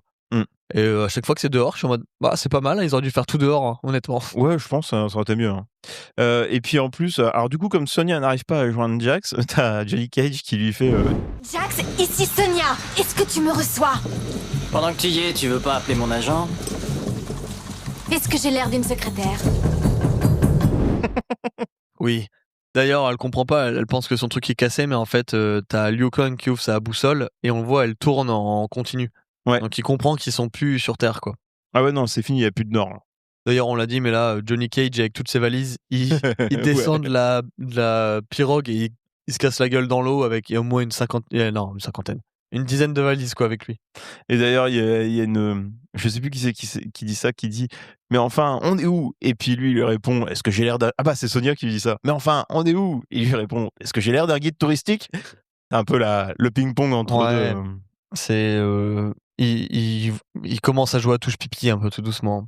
D'ailleurs, il y a Liu Kang qui fait le Jean-Michel pas de fin, puisqu'il finit pas ses phrases à ce moment-là. J'ai un souvenir où j'étais en mode, mec, non, mais ouais. Je suis en mode, mais vas-y, finis tes phrases. Ils l'ont coupé au montage. Parce qu'à un moment, il parle, il fait, mais si les légendes sont vraies. Et là, tu fais, finis ta phrase. Je crois qu'il est en mode, merde, ça veut dire qu'on doit vraiment sauver le monde. Ouais, c'est ça. Mais vu que les décors étaient trop beaux, ils décident de monter des marches en studio pour arriver du coup au sommet de l'île, qui est encore une fois un décor studio immonde. C'est les marches de l'enfer quand même. Non, c'est très laid. Ah ouais, non mais c'est affreux. Et pareil, il y a plein de statues moches. Tu sens l'ambiance stock, on se croirait à Disneyland. Et il voit une princesse mystérieuse qui s'appelle Kitana. D'ailleurs, Ouais, et ils arrivent dans une caverne avec beaucoup de statues aussi. Et en fait, moi, tout de suite, je vois la statue de Reptile et je fais: «Oh tiens, Reptile, il est là et il a une statue à son effigie» et en fait, on verra plus tard que ah, c'est c'est pas un une statue. personnage de Ouais. d'accord. Ouais, alors Reptile, c'est un personnage de Mortal Kombat, l'espèce de comment dire? De caméléon dégueulasse là, Ouais. avec les graphismes de PS1. En fait, c'est un personnage que, dans le jeu vidéo, donc le 2, quand tu jouais Reptile, c'était un espèce de ninja comme Sub-Zero, comme tu le vois à la fin. D'accord. Moi, je pensais que c'était, je savais pas ce que je croyais que c'était Snake Eyes. Tu vois, Non, non, non, non, j'ai non. buggé, j'étais en mode: «What?» Et en fait, Reptile, dans les nouveaux jeux vidéo, en fait, c'est une espèce d'énorme lézard, crocodile, ce que tu veux, qui se bastonne et qui t'envoie des boules d'acide à la gueule. OK. Ces fatalités, elles sont pas mal, j'aime bien. D'ailleurs, t'as Jang Sung qui dit à la statue lézard surveille ses humains. Ils ne doivent pas rencontrer la princesse Kitana parce que lui aussi, il nous fait de l'exposition dump et il sort des trucs comme ça qui n'a aucun sens. Ouais, et du coup, moi, quand je vois ce reptile bouger à ce moment-là, je me dis: «Oh waouh!» Ouais, bah là, la statue, elle se transforme littéralement en Glooby-Boulga numérique dégueulasse. Ouais, j'ai l'impression d'être dans vraiment un jeu vidéo raté à ce moment-là. Ouais, puis t'as un effet un peu, tu sais, de transparence comme le Terminator. Sauf que ça marche pas comme le Terminator. Ouais, ouais, ouais. Mais pas le temps de niaiser, on arrive dans un genre de banquet où, en gros, on va voir, franchement là, tu sais, ça m'a fait penser, aux scènes de Matrix quand ils sont dans le véritable monde, quand ils sont à, la capitale, comment elle s'appelle? Oh, je sais plus la capitale. Mais tu vois ce que je veux dire? C'est, Zion. Ouais, c'est à Ouais, c'est Zion Zion. et tu un peu en mode là, les décors ils sont laids, tu comprends pas trop ce que tu fais là. Tu te dis: «Mais qu'est-ce qui se passe dans ce film à ce moment-là?» Ouais, alors, ouais, sauf que là, il y a pas d'explication contrairement à Matrix, c'est juste moche. Et donc oui, en plus, Jang Sung, il explique, le principe de Mortal Kombat. Il présente le prince Goro qui est, le dernier, vainqueur du Mortal Kombat, qui est installé tout de suite comme une grosse menace qui sera littéralement la plus grosse déception du film. Mais on aura le temps d'y revenir. Ouais. Oui, une grosse déception. D'ailleurs, il y a avec, nos amis, Liu Kang, Johnny Cage et tout, il y a, un combattant qui arrive avec eux que, Johnny Cage a rencontré sur le Ouais, port qui de s'appelle Hong Art. Kong. Ouais, c'est ça. Ouais, j'ai complètement oublié son nom, moi. Et en fait, il les rejoint là, je me suis dit: «Beh, en fait, il est avec eux», j'avais pas fait gaffe qu'il était avec eux sur le bateau et c'est, lui qui aura un rôle après, mais ce perso, Un il sert rôle, à c'est un rien. grand Enfin, mot, un ouais. rôle, c'est un grand mot, mais ce perso ne sert à que dalle. Il est là, il pose 2 phrases, puis après il disparaît du film. Il sert à mourir, littéralement. Il sert à rien. Et bah, pas le temps de niaiser. Ils veulent leur montrer un exemple de ce qu'ils vont devoir affronter. Du coup, t'as des types, en cagoule rouge, torse nu. poil là, trop chelou qui arrivent, qui renversent les tables et toute la bouffe. Je me suis dit: «Mais merde, la bouffe? Pourquoi vous faites ça?» Et puis à ce moment-là, t'as Chang Sung qui fait: «Savourez ces moments comme s'ils étaient les derniers». Pouah, ouais. Et là, t'as le combattant du coup en cagoule rouge qui fait du shadowboxing devant Sub-Zero. Et je me suis dit: «Mais qu'est-ce qu'ils font?» Ouais, il fait une démonstration de son art martial et en fait, ça sert à rien, le mec il fait du air combat, quoi. Ouais, du shadowboxing Ouais. et t'as Sub-Zero qui lui envoie un kamehameha de glace. Le gars, il congèle, il explose. Ouais, il s'explose contre un mur et sa tête finit au pied de Chang Sung, voilà. Fin Et de on fin de a, tournage pour notre ninja, là. Et on a une punchline de Jang Sung qui dit Écrasante victoire.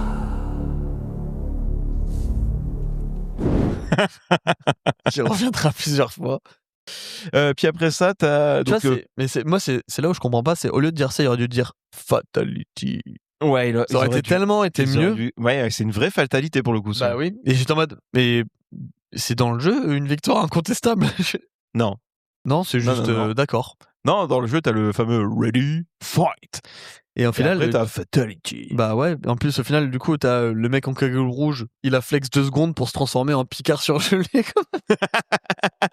Tout ça pour ça, c'est nul. C'est complètement nul, ouais. Enfin, ce passage ne sert à que dalle. Et puis en plus, on passe très vite puisque Chang Tsung se barre et Liu Kang et Sonya, bah ils se barrent aussi pour le suivre en fait. Ouais, parce qu'ils sont toujours complètement cons. En fait, ils veulent affronter Chang Sung tout de suite. Sonia, elle veut trouver Kano pour arrêter son meurtrier. Et du coup, tout le monde, nos trois héros partent comme ça en mode ok. Ouais, et il y a plusieurs répliques entre Liu Kang et Johnny qui sont assez rigolotes et assez beaufs aussi, puisque Je les ai notés aussi. t'as Sonia qui part en premier et Johnny Cage qui fait. Tu vois, je l'admire cette fille. Quand elle a une idée en tête, elle l'a pas ailleurs. Oui, mais c'est pas sa tête que t'admires. Il a raison. Quel gros beauf ce Johnny Cage. Mais bon, du coup, leur escapade à tous les trois les amène en fait être témoins d'une discussion entre Goro et Kano, c'est ça? Ouais, c'est Goro et Kano, et avant, au moment où ils disent ces répliques là, juste avant, Ouais. on voit les trois doigts de Goro, et moi j'ai noté sur le coup parce que j'avais oublié qu'il avait 3 doigts. Je me suis dit merde, il y a une tortue ninja qui les surveille. C'est un peu une tortue ninja. Hein. Oui. Ouais, il a 4 bras quand même, Goro. Moi, je t'avoue, c'était une scène là d'exposition que j'ai trouvé complètement incompréhensible. Mais Parce en que- fait, je comprends rien moi ce qu'ils se disent à ce Ben, moment-là. c'est ça aussi, ouais. Parce que t'as Kano qui parle à Goro. Bon, je vais le dire tout de suite. Goro, c'est un animatronique. C'est pour ça que c'est un peu décevant quand même ces phases de combat. Mais c'est un animatronique qui du coup a moins vieilli que tout le reste des effets spéciaux. Tu vois, Mais quand on compare ça aux reptiles, on a des enfers de tout ça, tu vois. Il y a ma copine qui regardait avec moi et elle regardait le film, elle trouvait ça dégueulasse. Et quand elle a vu Goro arriver, elle fait c'est peut-être le seul truc beau du film. Mais oui. Alors que lui, il est affreux comme personnage. Hein. Mais au final, ça a été un enfer technique quand même, parce que vu qu'il est pas full CGI, c'est un animatronique. Ça se voit tout de suite d'ailleurs. Il y avait plusieurs personnes pour le contrôler. Il était extrêmement lourd. C'est pas étonnant parce que c'est pas très il est Hot ce énorme. qu'on va dire, mais c'est un monstre à 4 bras qui fait un peu. C'est un orque. Bah, en c'est fait, à un 4 humain bras. à 4 bras en fait, mais il fait 2 mètres, je sais pas combien de haut. Ouais. Quoi. Et du coup, forcément, il était très limité en mouvement, ce qui va être très compliqué pour les combats. Et c'est ce qui va faire qu'il sera très décevant, parce que du coup, forcément, les combats ils vont être lents, peu dynamiques. Ça va être caché de manière un peu misérable par le montage, mais ça se voit que ça marche pas, quoi. Ouais, et Mais tu vois, c'est fou parce que c'est censé être un peu le boss final, mais il peut à peine lever les bras. ouais. Bah, par contre, il a une grosse force hein, quand même. Normalement, Goro, il t'arrache en deux hein, dans le jeu. Oui, non, clairement. Et c'est con parce qu'il est cool, mais là, moi, j'ai rien compris à leur dialogue. Honnêtement, j'ai lâché Non, l'affaire. moi j'ai lâché aussi là pour le coup. Mais il y a juste un truc qui nous a fait rire parce que avec Sego, elle écoutait et puis il a vraiment dit ça. Je suis Goro, général des armées d'Outre-Monde et prince du royaume souterrain de Shokan. Royaume souterrain? Mais c'est quoi? Un monde qui est sous la terre? Oui, on peut dire ça. Ah ouais? J'ai fait what the fuck, mais pourquoi? En plus, tu sais, c'est très cliché, il est en train de manger des côtelettes de porc, là, tu sais, comme à même l'os, tu vois, comme un animal, au final. C'est un animal. Oui, clairement. Et c'est le prince. Je comprends pas. Mais bon. Du coup, ils sont vite interrompus par Shang Tsung. Il demande à Kano d'humilier Sonya Blade à leur combat. Et Kano lui fait ça vraiment pour la thune parce qu'il dit elle est où ma thune? Elle est où mon or? C'est drôle parce que tu vois, moi à ce moment-là, j'ai arrêté d'écouter. Et des fois, t'as des plans sur les 3 héros qui écoutent la conversation. Et même eux, ils ont l'air complètement paumés. Je me dis, ils représentent un peu le spectateur. Tu sais, on est là, regardez ce qui se passe. On me dit, mais qu'est-ce qui se passe dans ce film, quoi? Ouais, et après, il nous fait un peu de fanservice. Il nous parle du descendant de Kung Lao. Et le descendant de Kung Lao, en fait, ils te le disent pas après parce qu'ils te parlent de ce personnage-là qui est normalement le grand-père de Liu Kang. Ok. Ou l'arrière-grand-père, je sais plus. C'est le personnage dans Mortal Kombat, je sais pas si t'as déjà vu, qui a un chapeau qu'il lance pour trancher les gens. Oui. Voilà, c'est Kung Lao. Et lui, il est son descendant et ils disent qu'il faut faire attention à lui parce qu'il risque d'être fort, plus fort que les autres. Et que Kitana ne doit pas s'allier aux combattants. Et surtout pas à Liu Kang. D'accord. Voilà. Bon, on n'a pas le temps de s'attarder trop là-dessus parce que nos abrutis font un détour inutile dans les couloirs. Ils essayent de suivre Kitana. Nos 3 abrutis, ils font du bruit surtout et les autres, du coup, ils se disent oh là, il y a un truc qui va pas, il y a du monde qui nous a écoutés. Ouais, du coup, ils font demi-tour. Et ils croisent le reptile invisible qui lui crache quelque chose à la gueule à Liu Kang. Et moi, je me suis dit, c'est de l'acide, il va brûler. Mais en fait, non, il lui crache il lui crache à la gueule. Ça, c'est la partie un peu incompréhensible de mon côté, puisque je me suis dit, merde, normalement, il crache de l'acide, il est censé fondre Liu Kang. On est d'accord. Ouais. Oui. Mais ça a aucun sens. Non, ça a aucun sens. Et après, Reptile, il se barre vite. Mais c'est pas le truc le plus con, parce que du coup, ils vont traverser des murs de toile d'araignée en disant la princesse Kitana est passée par là. Oui. Mais il y aurait des trous dans les toiles d'araignée. Bon, non, mais c'est pas possible. Moi, j'étais là, je regardais ça, je me dis, mais qu'est-ce que je regarde? Là, je me suis dit, c'est plus con qu'un épisode de Power Rangers. Oui, non, mais c'est clairement con hein, à ce moment-là. Et en plus, c'est ça le pire, c'est que tout ça pour retourner dans la salle du banquet où on voyait Goro et Kano parler. Ils ont tourné en rond en fait, c'est tout. Ouais, et d'ailleurs, juste avant, quand ils étaient dans les couloirs, là, les couloirs du temps, Les couloirs du temps. t'avais cette réplique quand il voit Kitana au loin, il dit Je pense qu'elle essaye de nous aider. C'est pas l'endroit idéal pour un rencard. Elle peut nous mener à la sortie. Tu veux bien l'oublier, elle a 10 000 ans, c'est trop. Et alors? Lou. c'est Johnny Cage qui dit ça. Il y a une autre réplique de Johnny qui est assez drôle qui dit je sens le parfum de la princesse. Et t'as celui-là qui répond moi c'est vos conneries que je sens. C'est vrai, j'ai oublié son nom. Bon, ouais, voilà. Mais pas le temps de niaiser parce que Mortal Kombat. Faut pas Comme oublier on qu'on a dit, ils ça. arrivent dans le coin du banquet. J'ai l'impression que c'était un peu une salle du trône aussi. Enfin, c'était un peu bizarre. Ils voyaient un trône quand ils arrivent. Et il y a 3-4 ninjas torse-poil qui arrivent. Avec et c'est la là. musique qui démarre tout de suite et tout. Et là, bagarre. Oh là là. J'ai pas grand chose à dire sur cette bagarre, honnêtement. C'est de la bagarre de démonstration pour montrer qu'ils bossent à 3. C'est pas si mal filmé, mais. En vrai, les combats sont pas si mal En vrai, les combats sont pas si mal filmés que ça.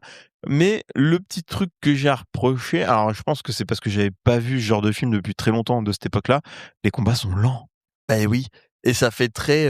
Moi, ça fait épisode de Power Rangers, hein, je suis désolé. Mais oui, mais tu vois qu'ils ont retenu leur coup pour les cascadeurs et tout. Enfin, ça se voit tout de suite, quoi. Puis la musique, elle est de rien. Honnêtement, c'est hors sujet la musique. La musique, c'est n'importe quoi. Compagnie.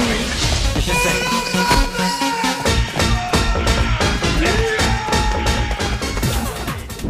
Mais bon, en 2 secondes, ils battent les gars. T'as Raiden qui arrive parce qu'en fait, t'en as une trentaine d'autres qui arrivent avec des armes. Ouais, avant, il y a une réplique de Sonya Blade. Ça, elle m'a fait rire. Elle dit ils sont tout à fait mon genre, abrutis et laids. Super. Ok. Après, t'as Raiden qui débarque, qui fait son. Pardon. Il le fait tout le temps de toute façon. C'est la boîte à Lambert. Si vous connaissez pas la boîte à Lambert, YouTube, boîte à Lambert, vous allez voir. Je comprends pas pourquoi il fait ça. C'est son rire, il est comme ça. Dans tous ses films, il fait ça. Même dans Highlander, il arrive avec ça, avec son épée, il fait je vais te couper la tête. Sympa. Et du coup, Lambert arrive, il dit en gros, pas touche à mes combattants. Bon, il arrive un peu tard. Ouais, et puis j'arrive pas à comprendre ce moment-là, parce que en fait, tous les autres s'arrêtent, et puis il emmène ses 3 combattants au milieu de tout le monde, et personne les attaque, rien du tout. J'ai pas compris, moi. Moi non plus. Bah, ils ont peur de Lambert, quoi. Ben oui, je pense que son côté dieu fait qu'ils ont peur de lui, quoi. Et donc, on sait pas trop où ils dorment, parce qu'on se retrouve le lendemain, direct, et c'est le début officiel du tournoi, et là, on rentre dans le tunnel de combat de 30 minutes au moins. Ouais, alors juste avant qu'on se retrouve le lendemain, il y a un tout petit truc en plus, c'est qu'en fait, ils ont une espèce de discussion avec Raiden, mais insipide. Le seul truc qu'on apprend, c'est qu'en fait, le dernier vainqueur du combat, c'est Shang Tsung. Ouais, j'avais oublié. Ouais, non, c'est lui, et du coup, il est très très dangereux. Ouais, forcément, le mec, il est le dernier vainqueur du combat qui se passe une fois par génération. Et moi, je pensais que c'était Goro, le prince, il l'a dit au début. Enfin, Non, c'est Shang Tsung, le dernier vainqueur du Mortal Kombat. Oui, ça. Donc il a le droit de tout, en fait. C'était sûr, de toute façon, non? Oui. Et donc, t'as Liu Kang qui commence contre un combattant qui est un humain, hein, au final. Est-ce que c'est un perso de Mortal Kombat ou rien à voir? Non, rien à voir. Oh, je m'en doutais. Ils ont pris un mec comme ça, avec des bâtons, et en fait, ça n'a rien à voir avec un combat de Mortal Kombat. Il y a 1000 fois trop de cris. Et je vais le mettre à un moment, mais. Et 1000 fois trop de ralentis aussi. Trop de ralentis, trop de cris dégueux. J'étais en mode, mais waouh!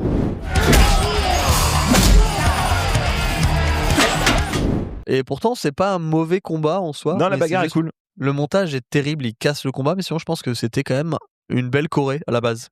Ouais, non, la chorégraphie de combat, elle est super bien foutue. Mais oui, trop de ralentis, trop de cris, enfin, c'est. Ouais, t'en as plein la gueule, quoi. En plus, c'est filmé dehors sur la plage, donc pour une fois, c'est pas mal éclairé, c'est en pleine journée. Le chef-op, il gère beaucoup mieux dès qu'il est avec du soleil et en lumière en naturelle. conditions naturelles. Donc ouais, tout de suite, c'est bien mieux. C'est juste, ouais, la musique, les bruitages, le ralenti, il vient saloper ce qu'il a filmé, quoi. Et du coup, Liu Kang finit son combat. Et il gagne forcément. Ouais, il gagne le combat et Shang Tsung, il arrive pour récupérer l'âme du mec. Donc il a un effet dégueulasse de récupération d'âme et il a cette réplique qui fait énergie de la vie. Mais tu sais que ça m'est resté ça hier soir ce truc-là. Énergie de la vie. Quand tu bois de l'eau, énergie de la vie. C'est exactement ça. Ouais. Je fais ça quand je bois de la bière. L'énergie de la vie. Du coup, place à Sonya Blade pour son combat. Et en fait, son combat, ça va être contre Kano. Ouais, tout de suite. Je me suis dit, ça devait pas être son axe final à elle. Non, tout de suite. Non, c'est maintenant. De toute façon, son axe final, il est maintenant à 42 minutes de film. C'est ce que j'allais dire, c'est son dernier combat, de toute façon. C'est son dernier combat. Après, elle se fera attacher dans la salle du méchant, quoi. Version Leia, un peu avec Jabba. Ouais, et on en reparlera de cette. Du coup, Kano arrive avec son gros couteau. Pour un mec qui disait un peu plus... tôt dans le film, qui disait... Ah oui, c'est ça ce qu'il disait avec Goro. Moi, je préfère me battre à main nue. C'est comme ça, c'est les vrais combats. Quoi. Ouais, c'est ça. Un contre un, main nue. Et le mec arrive avec un gros schlass, quoi. J'ai pas compris, quoi. Et là, le combat, il est beaucoup moins bien que le précédent. Il faut le dire.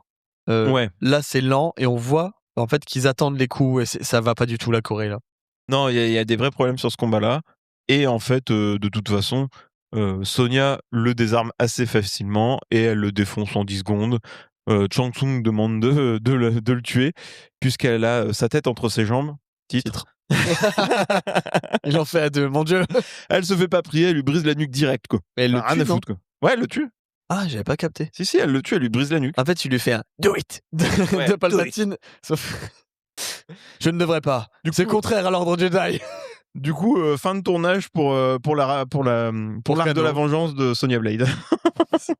Et le message, c'est tuer vos ennemis. Ouais, c'est ça, tuez-les. C'est pas mal. Mais bon, pas le temps de niaiser parce qu'on enchaîne avec un autre combat.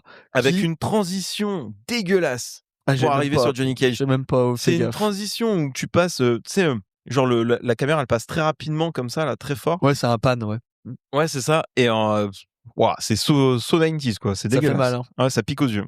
Mais en plus, on comprend pas pourquoi, parce que tu vois, là, les combats ils se passaient du coup au même endroit. Sur une plage. Sur la plage. Et là, d'un coup, Johnny il est dans une forêt artificielle parce que tous les arbres ils sont en plus ultra droits. J'avais dit je me suis dit la forêt elle est quand même vachement bien alignée au niveau des arbres. C'est une plantation de soja. Ouais, ça doit être ça. Je sais pas, mais en tout cas c'est super bien aligné. Et il tombe sur Scorpion. Et là, bagarre. Et moi je me suis dit, mais j'avais l'impression que c'était pas dans le tournoi du coup, parce que il y a plus d'arène, il y a plus les gens autour. Et on dirait qu'ils se battent juste comme ça tous les deux. Ouais, mais pour moi ça fait partie du tournoi. En fait, c'est pour symboliser que le jeu se passe dans plusieurs arènes, plusieurs endroits. Parce que t'as une forêt à un moment dans le jeu. Je m'en suis douté, mais dans la genèse du film, c'est difficile. Par contre, la forêt est pas toute droite comme ça. Et t'as des fatalités avec l'environnement des moments. Dans le Mortal Kombat 2, je crois que tu peux faire manger un mec par un arbre. Oui, il y a des bouches sur les arbres, il y a des têtes. Mais ça reste un des combats les plus cool du film, honnêtement. Ouais, même si ce n'est pas le meilleur. Même si au début, quand il sort sa bestiole de sa main, ça reste toujours dégueulasse. Non, mais moi, ça m'a fait penser à Men in Black 2. Ah bon? Tu sais, t'as la tête un peu... la tête de Johnny Knoxville. Tu sais, l'effet spécial dégueulasse, là. Et il y a un effet où là, il passe son scorpion entre tous les arbres. Et je sais pas, j'ai trouvé ça loufoque, mais assez bien foutu. Ouais, d'ailleurs, il a plus de mou. À un moment, la bestiole arrive juste devant la tête de Johnny Cage. Du coup, il retire sa bestiole dans sa main. Il se bouge de côté pour pouvoir relancer la bestiole. Sauf que Johnny Cage s'écarte, la bestiole s'écrase contre l'arbre. C'est assez cool, quand même, je trouve. Ouais, c'est assez cool. Hein. Il s'en sort plutôt bien, Johnny Cage, face à un mec qui a des pouvoirs. Clairement, ouais. Voilà, quoi. Et du coup, il lui fonce dessus une fois que sa bestiole elle est morte. Sauf que on comprend pas trop. Il y a un portail tridimensionnel qui apparaît. Ouais, alors, moi je comprends parce qu'il faut savoir que Scorpion a un pouvoir de téléportation. Ah, moi j'ai pas compris, tu vois. Ouais, mais en fait, c'est Scorpion, quand Johnny Cage il arrive et il saute sur Scorpion pour l'attaquer.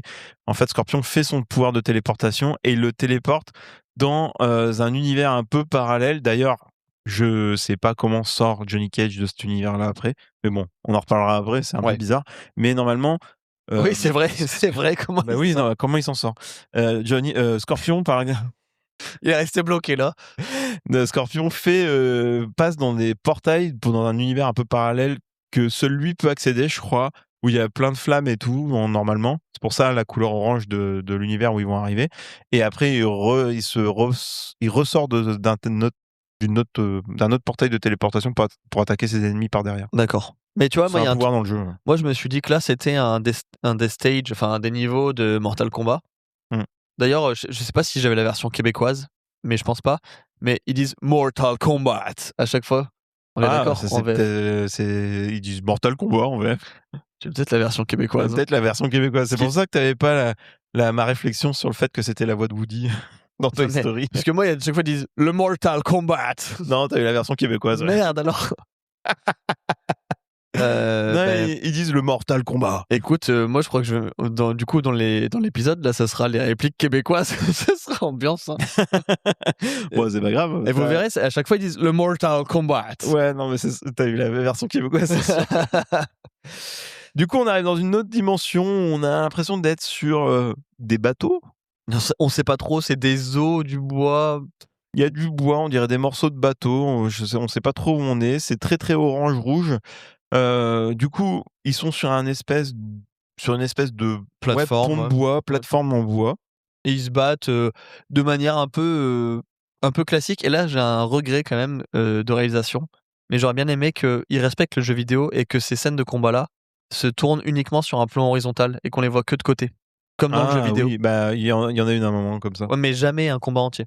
Non, c'est vrai. Tu vois, il aurait fallu un combat entier comme ça. C'est Mortal Kombat. Enfin, tu vois, c'était. Mais il y a une scène comme ça, mais c'est tout. Ouais, avec Sub-Zero. avec Sub-Zero. Ouais, d'accord. Bah, et là, il y a quelques plans aussi un peu comme ça, mais c'est vite fait. Hein.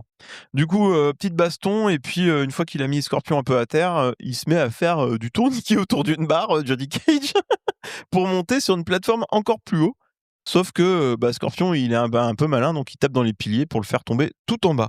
Et quand il arrive tout en bas, il est au milieu de têtes de squelettes, enfin voilà quoi. Et en 2 secondes, on comprend pas trop, mais Scorpion il se transforme en squelette, en Ghost Rider à ce moment-là. Ouais, alors Scorpion, ça c'est sa particularité. Je crois qu'il a une malédiction, je crois que c'est pour ça qu'il est comme ça. Mais du coup, la fatalité qu'il y a dans le jeu vidéo à cette époque-là, c'est qu'il enlève son masque, mais pas que son masque, puisqu'il enlève son visage avec, comme là dans le film. Donc il a une tête de squelette et il se met à cracher du feu sur Johnny Cage, sauf qu'il trouve un bouclier en métal avec des bords très coupants. C'est peu dire. Et du coup, il se protège du crachat de feu de Scorpion. Et une fois qu'il s'est protégé de ça, donc c'est une fatalité dans Mega Drive, ça. Enfin, sur Mega Drive. Et une fois qu'il s'est protégé de ça, il prend une lance, il la lance sur Scorpion. Et quand il le blesse, on voit que c'est pas du sang qui coule, mais des flammes. Oui. Le mec est en feu. Littéralement.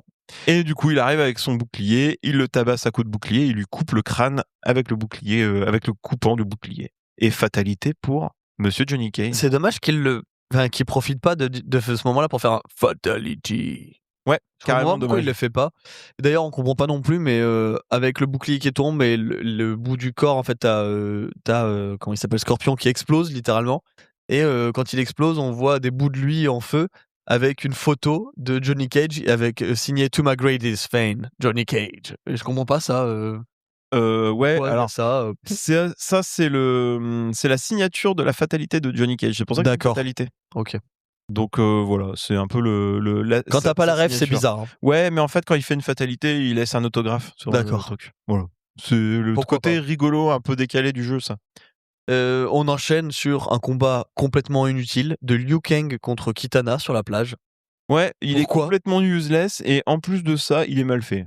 Mais en plus, on dirait un faux raccord parce que d'un coup, il se retrouve sur la plage. En plus, c'est un beau décor hein, parce qu'il y a un trône où il y a Shang Tsung qui est assis dessus avec une lignée de drapeaux sur la plage, de drapeaux rouges. D'ailleurs, c'est le décor que j'ai utilisé pour faire la miniature de l'épisode. Et parce que je trouve très stylé comme ce décor. Et ça aurait pu être un super combat. Mais t'as Kitana et Liu Kang qui se battent en 2-2. Elle lui dit cette réplique qui est un peu bidon en mode Pour remporter le combat suivant, sers-toi de l'élément qui donne la vie. Quoi? Kitana! Oui, alors à ce moment-là, c'est le moment de Chekhov quand même. Mais sur le coup, moi, je l'ai pas compris parce que Liu Kang dans le jeu vidéo, il tire des bouts de flamme en fait. Il tire des dragons, des espèces de têtes de dragons de feu en fait. D'ailleurs, sa fatalité dans le jeu, il se transforme en dragon de Mortal Kombat en fait. Le dragon que tu vois dans le machin, c'est Liu Kang qui se transforme comme ça. Ouais, c'était Shenron de DBZ, quoi. C'est un peu ça, ouais. Mais du coup, je comprends pas quand elle lui dit utilise l'élément de la vie. Je suis en mode Le feu. quoi? Le feu. Du coup, je pige pas ce qu'elle dit.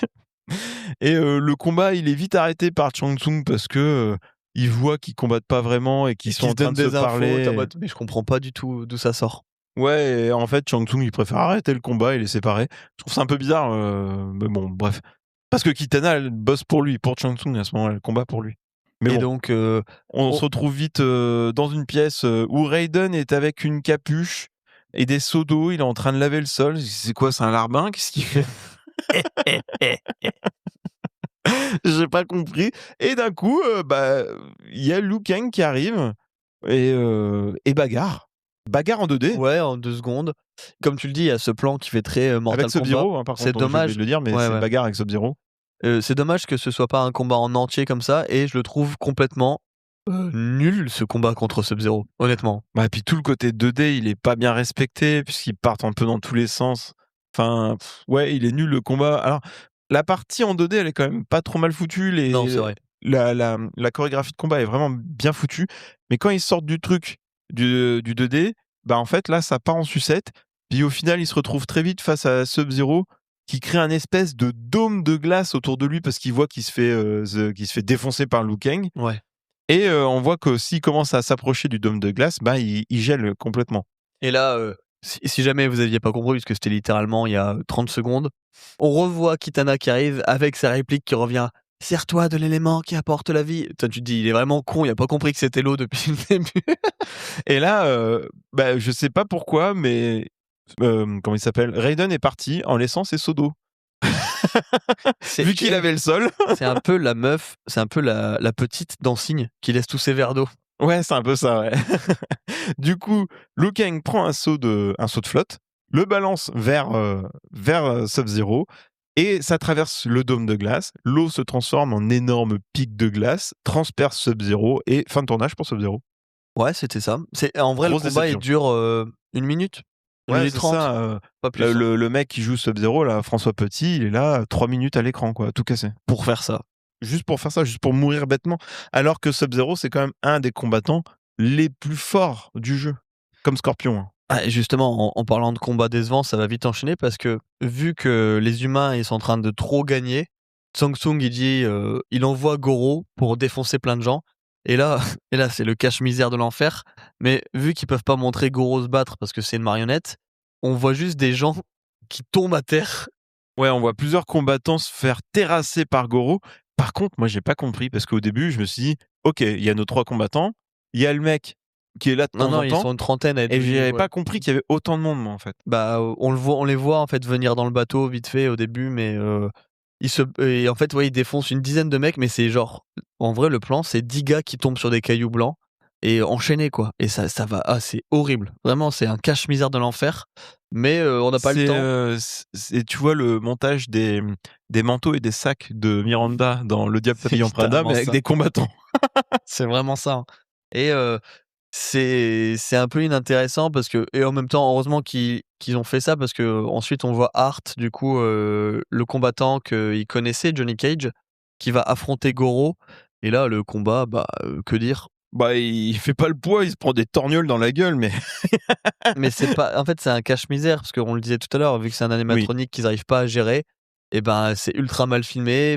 C'est OSEF sur 20, honnêtement. Et le combat, enfin les combats, puisque si on prend les autres combattants avant, c'est ultra soft. On est dans Mortal Kombat, bordel de merde. Non, c'est vrai que tu l'as dit tout à l'heure, mais il y a pas de sang. Il y a jamais de sang dans le du film. sang, on veut des gens coupés en deux, on veut de la bidoche, quoi. Bah, malheureusement, ça n'arrive pas. Et en plus, Goro ressemble pas mal à un monstre de Power Rangers, hein, honnêtement. Oui. Et j'ai eu une réflexion, et je sais pas si tu vas me suivre, mais je pensais au film La Machine à explorer le temps. Et Goro me fait penser au monstre, tu sais, dans La Machine à explorer le temps. Je me souviens plus trop des monstres de La Machine à explorer le temps. Et d'ailleurs, Christophe Lambert, qui joue Raiden, on dirait le méchant de la fin de La Machine à explorer le temps. Ça, oui, je m'en souviens par contre. Tu vois? Oui. Et en fait, je me suis dit, mais même les décors et tout, il y a beaucoup de points communs avec ce film, c'est bizarre. Ouais, alors que le film est sorti bien plus tard, hein, La Machine à explorer le temps. Bah, et ouais, et en fait, ça m'a fait rappeler ça, je me suis dit, c'est vrai que c'était bien de la merde aussi. Ça. Ah, j'en ai un bon souvenir de ce film. J'aime bien la première heure, et après, c'est pas bien. Ouais, faudrait que je le regarde. Il repassera dans le podcast. Allez, on l'ajoute dans la liste. Ouais. Dites-le en commentaire si vous voulez qu'on fasse La machine à explorer le temps. Quoi, ça nous laisserait la possibilité de pouvoir parler de Guy Pearce dans le podcast. Si un jour on faisait La machine J'aime à beaucoup explorer Guy le Pearce temps. en plus. Je trouve que c'est un super acteur. À part dans Prometheus, mais ça c'est une autre question. Oui, à part dans Prometheus et dans Iron... si, dans Iron Man 3, il est pas mal. Moi aussi. Si, quand même. Mais enfin, bon. Du coup, Art, il se fait défoncer en 2 secondes. Il se fait défoncer en mode coup de Goro, quoi. D'ailleurs, je pensais qu'il allait se faire écarteler en 2 par Goro. C'est une occasion ratée. Hein. Ouais, parce qu'il le soulève au-dessus de lui en lui prenant le cou et les jambes. Et on a l'impression qu'il va l'arracher en 2. Mais en fait, non, pas du tout. Chang Tsung, il veut son âme, c'est tout. Il y a juste cette phrase qui revient de « une victoire incontestable ». Le pouvoir de la vie. Mais du coup, il y a un effet encore plus dégueulasse quand il récupère l'âme de Hart, puisqu'en fait, on voit Hart dans son œil en train de dire « Non !» Il fait « What the fuck ?» Ensuite, on enchaîne avec une scène où Raiden fait le psy des héros. Il explique à chacun c'est quoi son problème. Ouais, ils se demandent tous comment gagner. Hein. Johnny Cage est imbu de lui-même, Sonya ne fait confiance à personne, Liu Kang a peur de son destin. Qui a peur de sa destinée. Tu as déjà essayé de la fuir en allant en Amérique. Ça t'a culpabilisé pour la mort de ton frère. Je suis responsable de la mort de Shan. Non. Chaque mortel est responsable de sa propre destinée. Ton frère y croyait. Pourquoi pas toi ? J'ai essayé. Le désespoir est la peur la plus dangereuse de toutes. Je le sais, et Shang Tsung aussi. Il peut voir à travers ton âme. Il connaît tes peurs, les utilisera contre toi. Il faut t'y préparer. C'est la scène thérapie du film. On s'en bat un peu les couilles, honnêtement. Ouais, et puis j'ai envie de dire, Sonya, de toute façon, elle a plus de combat, donc ça sert plus à rien de faire sa thérapie. Puis en plus, c'est un peu un coach en développement personnel. Tu te dis. il fait un discours sur la peur. C'est vraiment ça. Pas. Tu peux le mettre, ça. Hein. Il est vraiment drôle comme discours. Ah, putain, ce discours de merde. Et du coup, Johnny Cage va affronter Goro. Alors là, on a un lever de soleil où on ne sait pas si c'est un coucher ou un lever de soleil, mais encore une fois, c'est quand même assez beau pour le coup, il faut le dire. T'as Liu Kang qui est en train de méditer parce que c'est un asiatique. Et en vrai, c'est un peu ça. Hein, c'est un peu. T'as Sonya et Johnny qui s'engueulent. Johnny, lui, il explique qu'il veut affronter Goro pour protéger justement les autres. Ils veulent pas qu'il meure parce que c'est un jeune prince chevaleresque. D'ailleurs, il y a la réplique de Sonya qui lui dit « Tu es le type le plus narcissique, le plus mythomane que j'ai rencontré. » Et il lui répond « Ouais, et le plus beau, t'as oublié ?» Super. Quel gros beauf. Du coup, il écoute personne parce qu'il va voir Shang Tsung et il accepte de faire un marché un peu dangereux. En gros, on comprend pas trop, mais s'il gagne ou s'il perd, Shang Tsung il pourra choisir le prochain combat où il veut, contre qui il veut, comme qui il veut. C'est ça. On comprend que Johnny il a fait une erreur à ce moment-là, mais bon, c'est pas le temps de réfléchir parce que c'est le Mortal Kombat. Avant, il y a Raiden qui arrive et qui essaye d'arrêter le marché, mais trop tard. Oui. Beaucoup trop tard. Et en fait, Johnny Cage, il a un discours plutôt sensé où il lui dit « En fait, t'arrêtes pas de nous dire que c'est notre tournoi, on va gagner. » Et Raiden, quand Johnny Cage se barre, Raiden il fait « Bien, il y en a enfin un qui a compris. » Oui, parce qu'en fait, il va accepter, et c'est là, pareil, le message il est un peu spécial, mais en gros, il va accepter de remettre de côté son ego parce que du coup, il va se battre contre Goro. Il arrive, Goro prend les lunettes de Johnny, ses lunettes de soleil, il les écrase. Et là, Johnny fait un grand écart, il lui met un énorme coup de pied dans les couilles. C'est un de ses coups spéciaux. D'accord. Ouais, c'est le coup que c'est pour ça que j'adorais jouer Johnny Cage. Super. Je crois que tu faisais bas arrière B et il se j'ai encore un peu les trucs en tête en plus. Et en fait, il faisait le grand écart, il donnait un grand coup de pied dans les couilles n'importe qui, même aux femmes, il faisait ça grand coup de pied dans la schneck quoi. Pas mal. Enfin un grand coup de poing pardon. Et c'est un des coups les plus emblématiques de Johnny Cage dans le jeu. C'est donc trop drôle à voir. Et il fait le lâche parce qu'en gros, il lui met le coup de pied dans les couilles et il se barre tout en haut d'une falaise. Goro le suit comme un idiot. Ouais. Et c'est le piège de Johnny. Il le pousse en 2 secondes de la falaise en ayant cette réplique qui dit Les lunettes que tu as cassées coûtaient $500 du con. Et en fait, Goro, il est accroché à la falaise. Il le regarde d'en haut. Johnny Cage le regarde d'en haut. Il lui dit « C'est là que tu dois tomber. » J'ai cru qu'elle allait dire « Longue vie au roi ». En vrai, ça aurait été drôle. Ça aurait été bien. Mais bien joué, Johnny Cage. Il a balancé Goro. Ouais, mais attends, tout ça pour ça, c'est censé être le boss final, le grand champion à 4 bras. Boss final, c'est Shang Tsung, on le sait depuis le début. Et il meurt à cause d'un coup de pied dans les couilles et il tombe d'une falaise. Bah, il lui a niqué son ego, hein.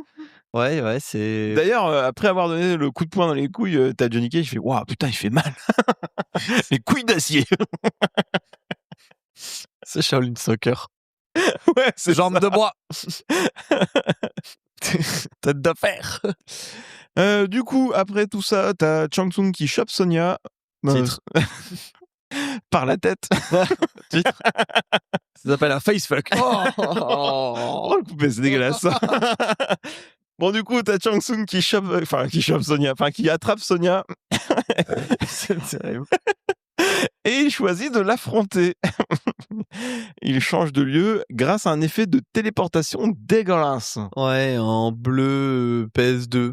Ça m'a fait penser un peu à Star Trek. La PS2 n'était pas sortie à cette époque. Mon Dieu. D'ailleurs, les règles, elles sont un peu particulières du tournoi, parce qu'en gros, maintenant, il peut choisir de quel combattant il veut, mais Sonya doit quand même accepter le combat pour que ça fonctionne. Donc bon. Ouais, c'est ça. Et en fait, là où ils partent, c'est vers l'outre-monde, là où il y a le QG de Shang Tsung.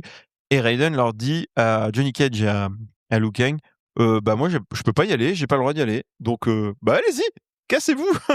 Allez affronter toute la saloperie qu'il y a dans l'outre-monde. C'est un peu ça hein, qu'il leur dit. Hein. Donc ils partent à deux, comme tels deux vaillants chevaliers dans le portail bleu de l'enfer. Et ils arrivent dans l'outre-monde qui est pareil. Juste avant, il y a Raiden qui dit à Liu Kang cette phrase. Je vois que je n'ai plus rien à t'enseigner, Liu Kang. Tu possèdes le savoir. La seule chose qui te manque, c'est la volonté. Mais quel enseignement? T'as rien fait, tu lui as juste dit 3 phrases dans tout le film, t'as rien enseigné du tout. La séance de psy qui lui a... c'est tout. Ouais, je sais pas, 60 €, allez, au revoir. Il a suivi le même entraînement que Rey Skywalker. Ouais, c'est un peu ça. Ouais. Et du coup, ils arrivent dans l'outre-monde. Pareil, c'est un studio dégueulasse, filmé dans le noir. C'est inintéressant. C'est vraiment... ils sont censés arriver dans une autre dimension. Et c'est une autoroute avec des statues. C'est exactement ça, sauf que à un moment donné, ils entendent un bruit et c'est Reptile qui les espionne. Ouais, ils voient le lézard transparent, Liu Kang il l'attrape.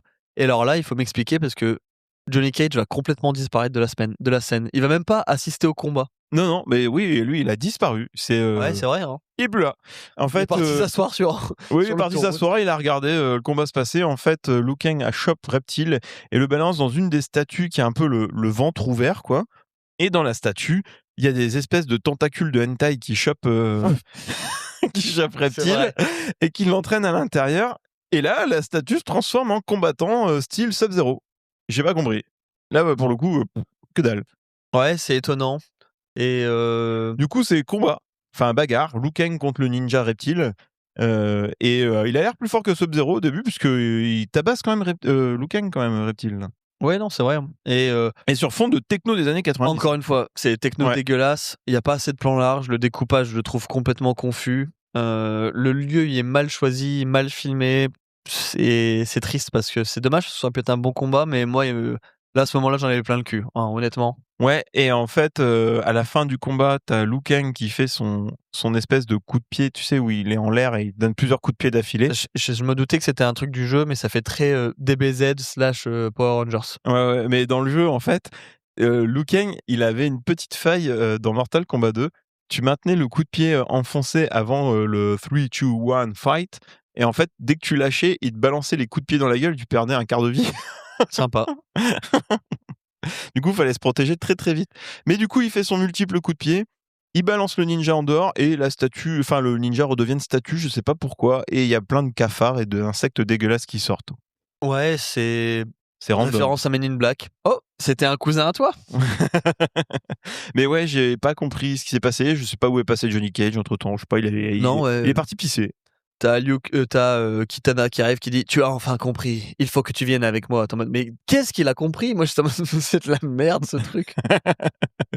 Ouais, elle leur raconte son histoire, donc c'est ce que je racontais à un moment au début du podcast où en fait son père a été tué par l'empereur et l'empereur l'a adopté et du coup elle est là pour représenter son père, mais Shao Kahn a détruit tout l'outre-monde qui était un superbe lieu avant.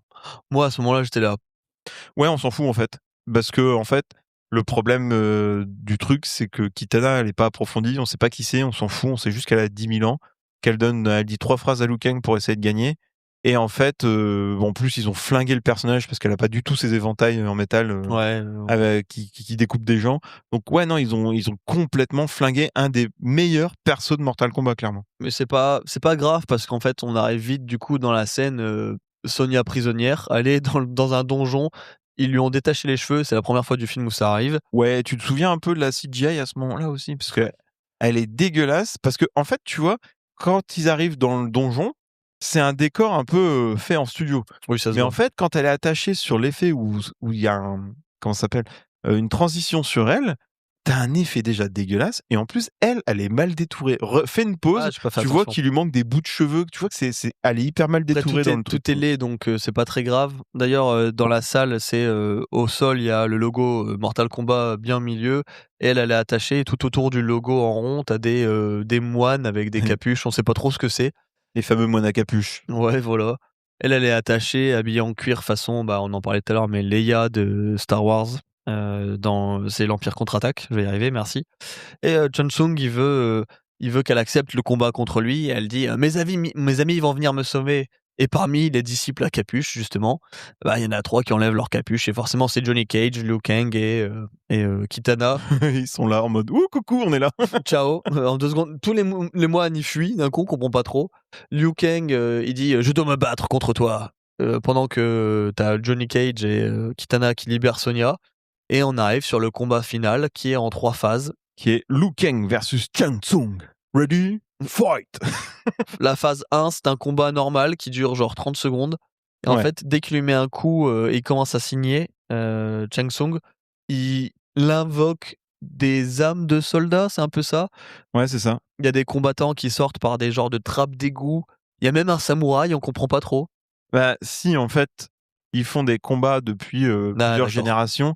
Et en fait, les combats, t'as remarqué qu'ils viennent pas tous de Chine, quoi. Non, oui, bien sûr, les Donc combattants. tu ouais. peux potentiellement avoir un samouraï. Sauf que voir des combattants avec des armes, c'est assez étonnant, en fait.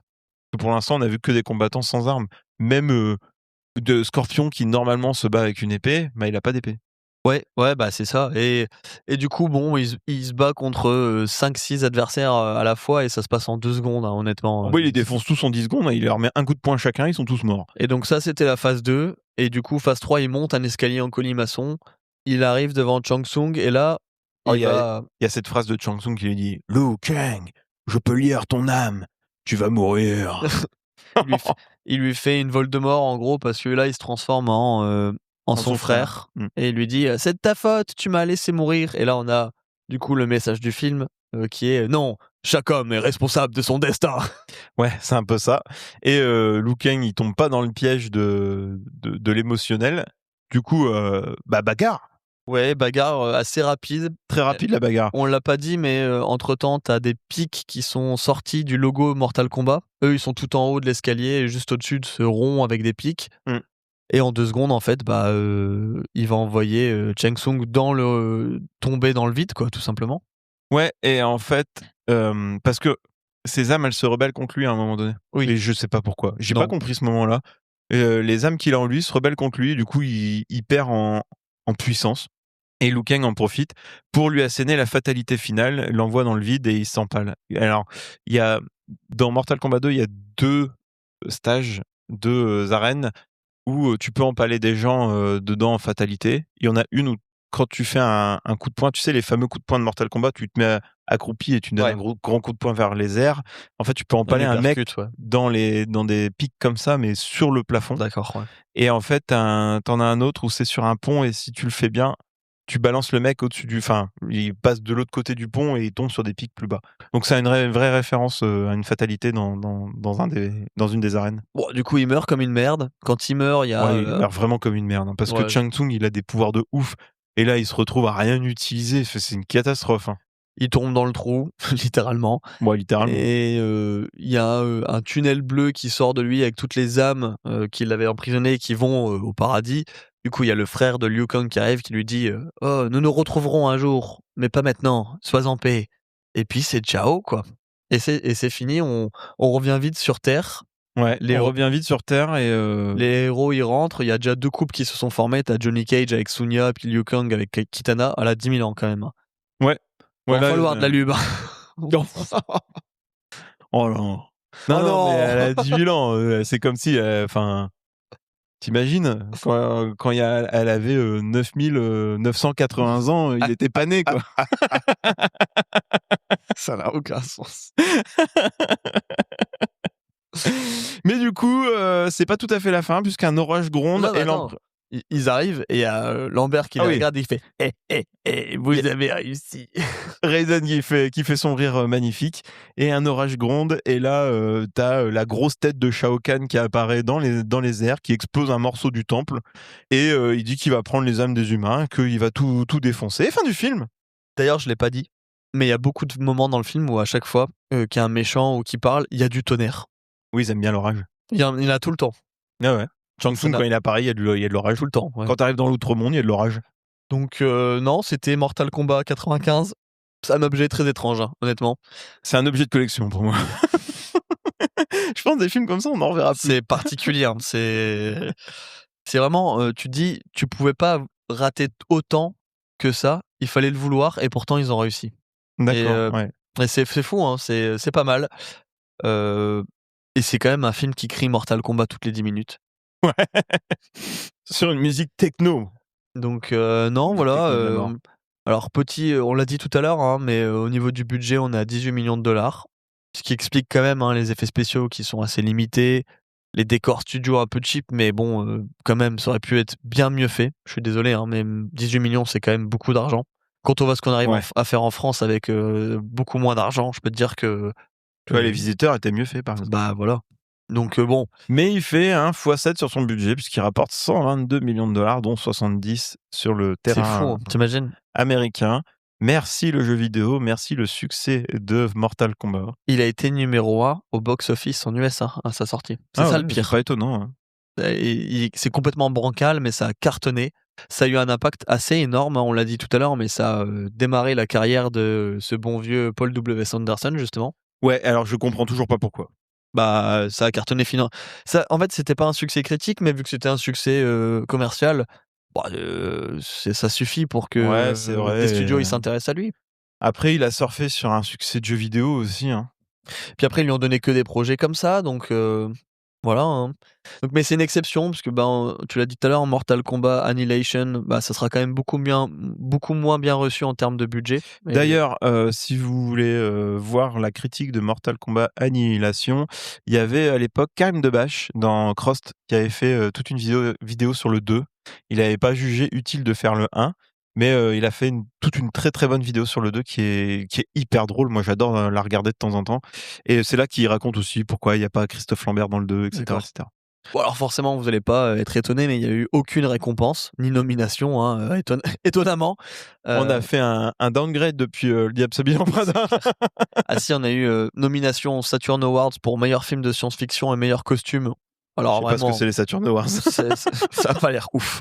Et forcément, moins glorieux, mais c'était sûr, Reggie Awards a été nommé au pire film, quoi, du coup. Ouais, c'était du coup une des premières adaptations de jeux vidéo de l'époque. La BO techno, elle a quand même marqué les esprits. Ça a été un énorme succès, hein. La musique techno syndrome, là, c'est ça qui est fou. Elle a marché de ouf. Et du coup, pour la partie un peu anecdote, comment dire? Attends que je vois. Ah oui, pour la partie un peu anecdote, Mortal Kombat, c'est un jeu qui s'est cinématographié au fur et à mesure, on va dire. Je sais pas si c'est le bon mot à dire. Ouais. Mais en fait, c'est un jeu qui a vachement rejoint le cinéma à force, puisque en fait, les versions histoire des jeux sont devenues de plus en plus des films. C'est vraiment bien foutu. L'histoire du dernier est vraiment chouette. Moi, je l'ai fait le dernier, j'adore la saga, donc dès qu'il y en a un qui sort, souvent je l'achète. Et ouais, on dirait des vrais films. C'est trop beau. Enfin, le jeu vidéo est quand même devenu vachement plus beau que ce film, que ce film-là. Et en plus de ça, ils ont fait des persos un peu comment dire, des persos bonus dans des DLC. Et c'est là que Mortal Kombat rejoint le cinéma, puisque dans les persos bonus, ils ont quand même fait revenir Freddy Krueger. Tu peux jouer Freddy Krueger dans Mortal Kombat. Pourquoi pas. Tu peux jouer le Predator. Ils ont eu l'Alien, ils ont eu Jason Voorhees, ils ont eu Leatherface.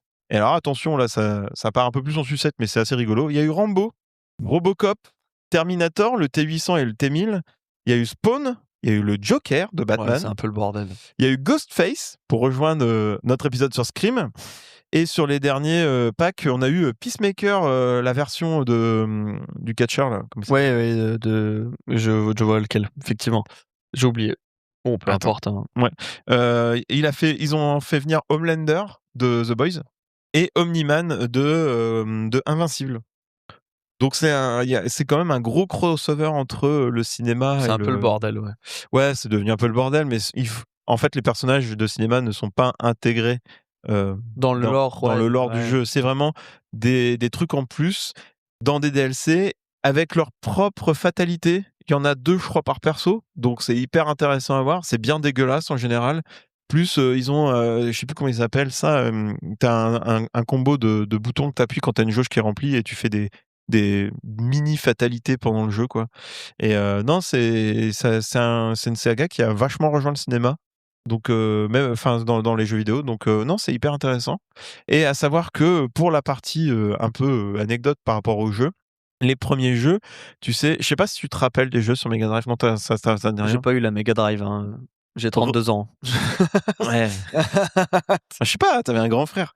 Non. Du coup, dans les premiers Mortal Kombat sur Mega Drive, en fait, les combattants, ils ont des mouvements un peu saccadés, mais très humains sur la manière d'être. En fait, ils ont utilisé une technologie qui s'appelle la rotoscopie.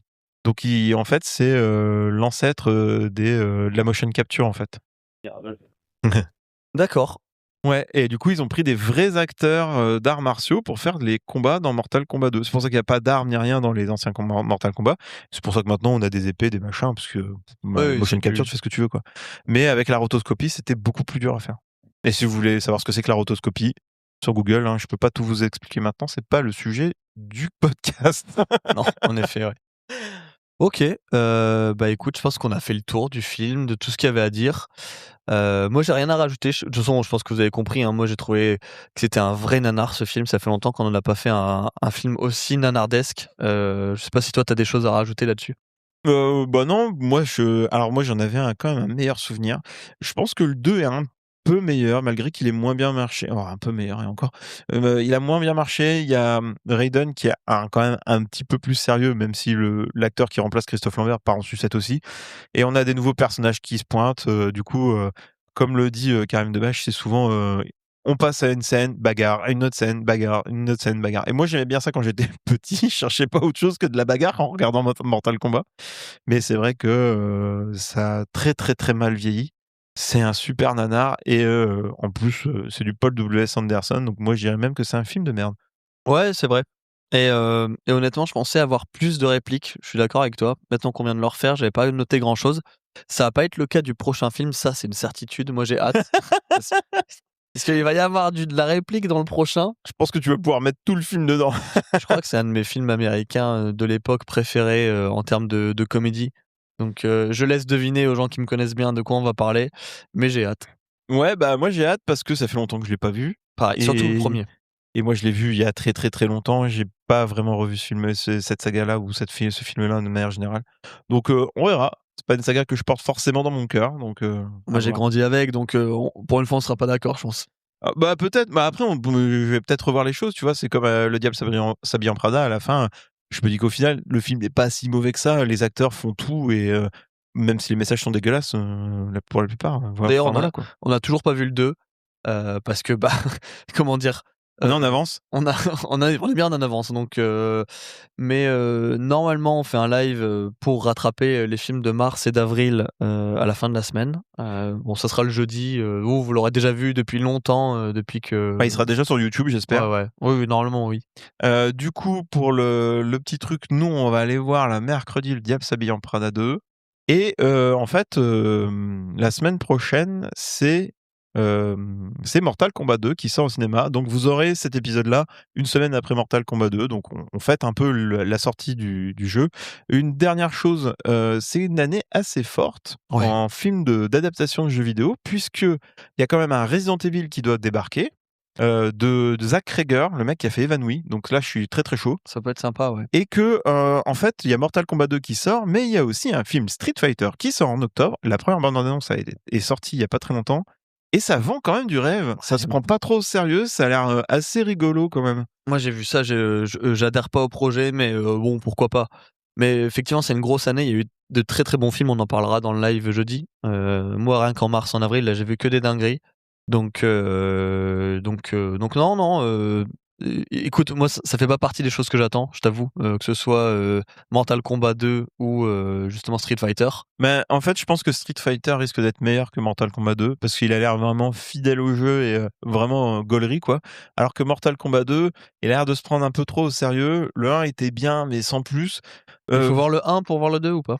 Ouais, je pense, ouais. Il faut voir le remake du 1 là, qui est sorti en 2021 ou 2022, je sais plus. Et ah si, le seul truc pour lequel je suis hype dans Mortal Kombat 2, c'est que Johnny Cage est joué par Karl Urban, le mec qui joue Butcher dans The Boys. D'accord. Donc je suis assez hype de voir ça. Il a l'air de très bien le jouer. Bon, écoutez, de toute façon, on en reparlera. Je pense qu'on a fait un tour. Est-ce que je te laisserai pas le mot de la fin? Bah si, du coup, comme on dit d'habitude, regardez des films et allez au ciné. Allez, ciao. Salut.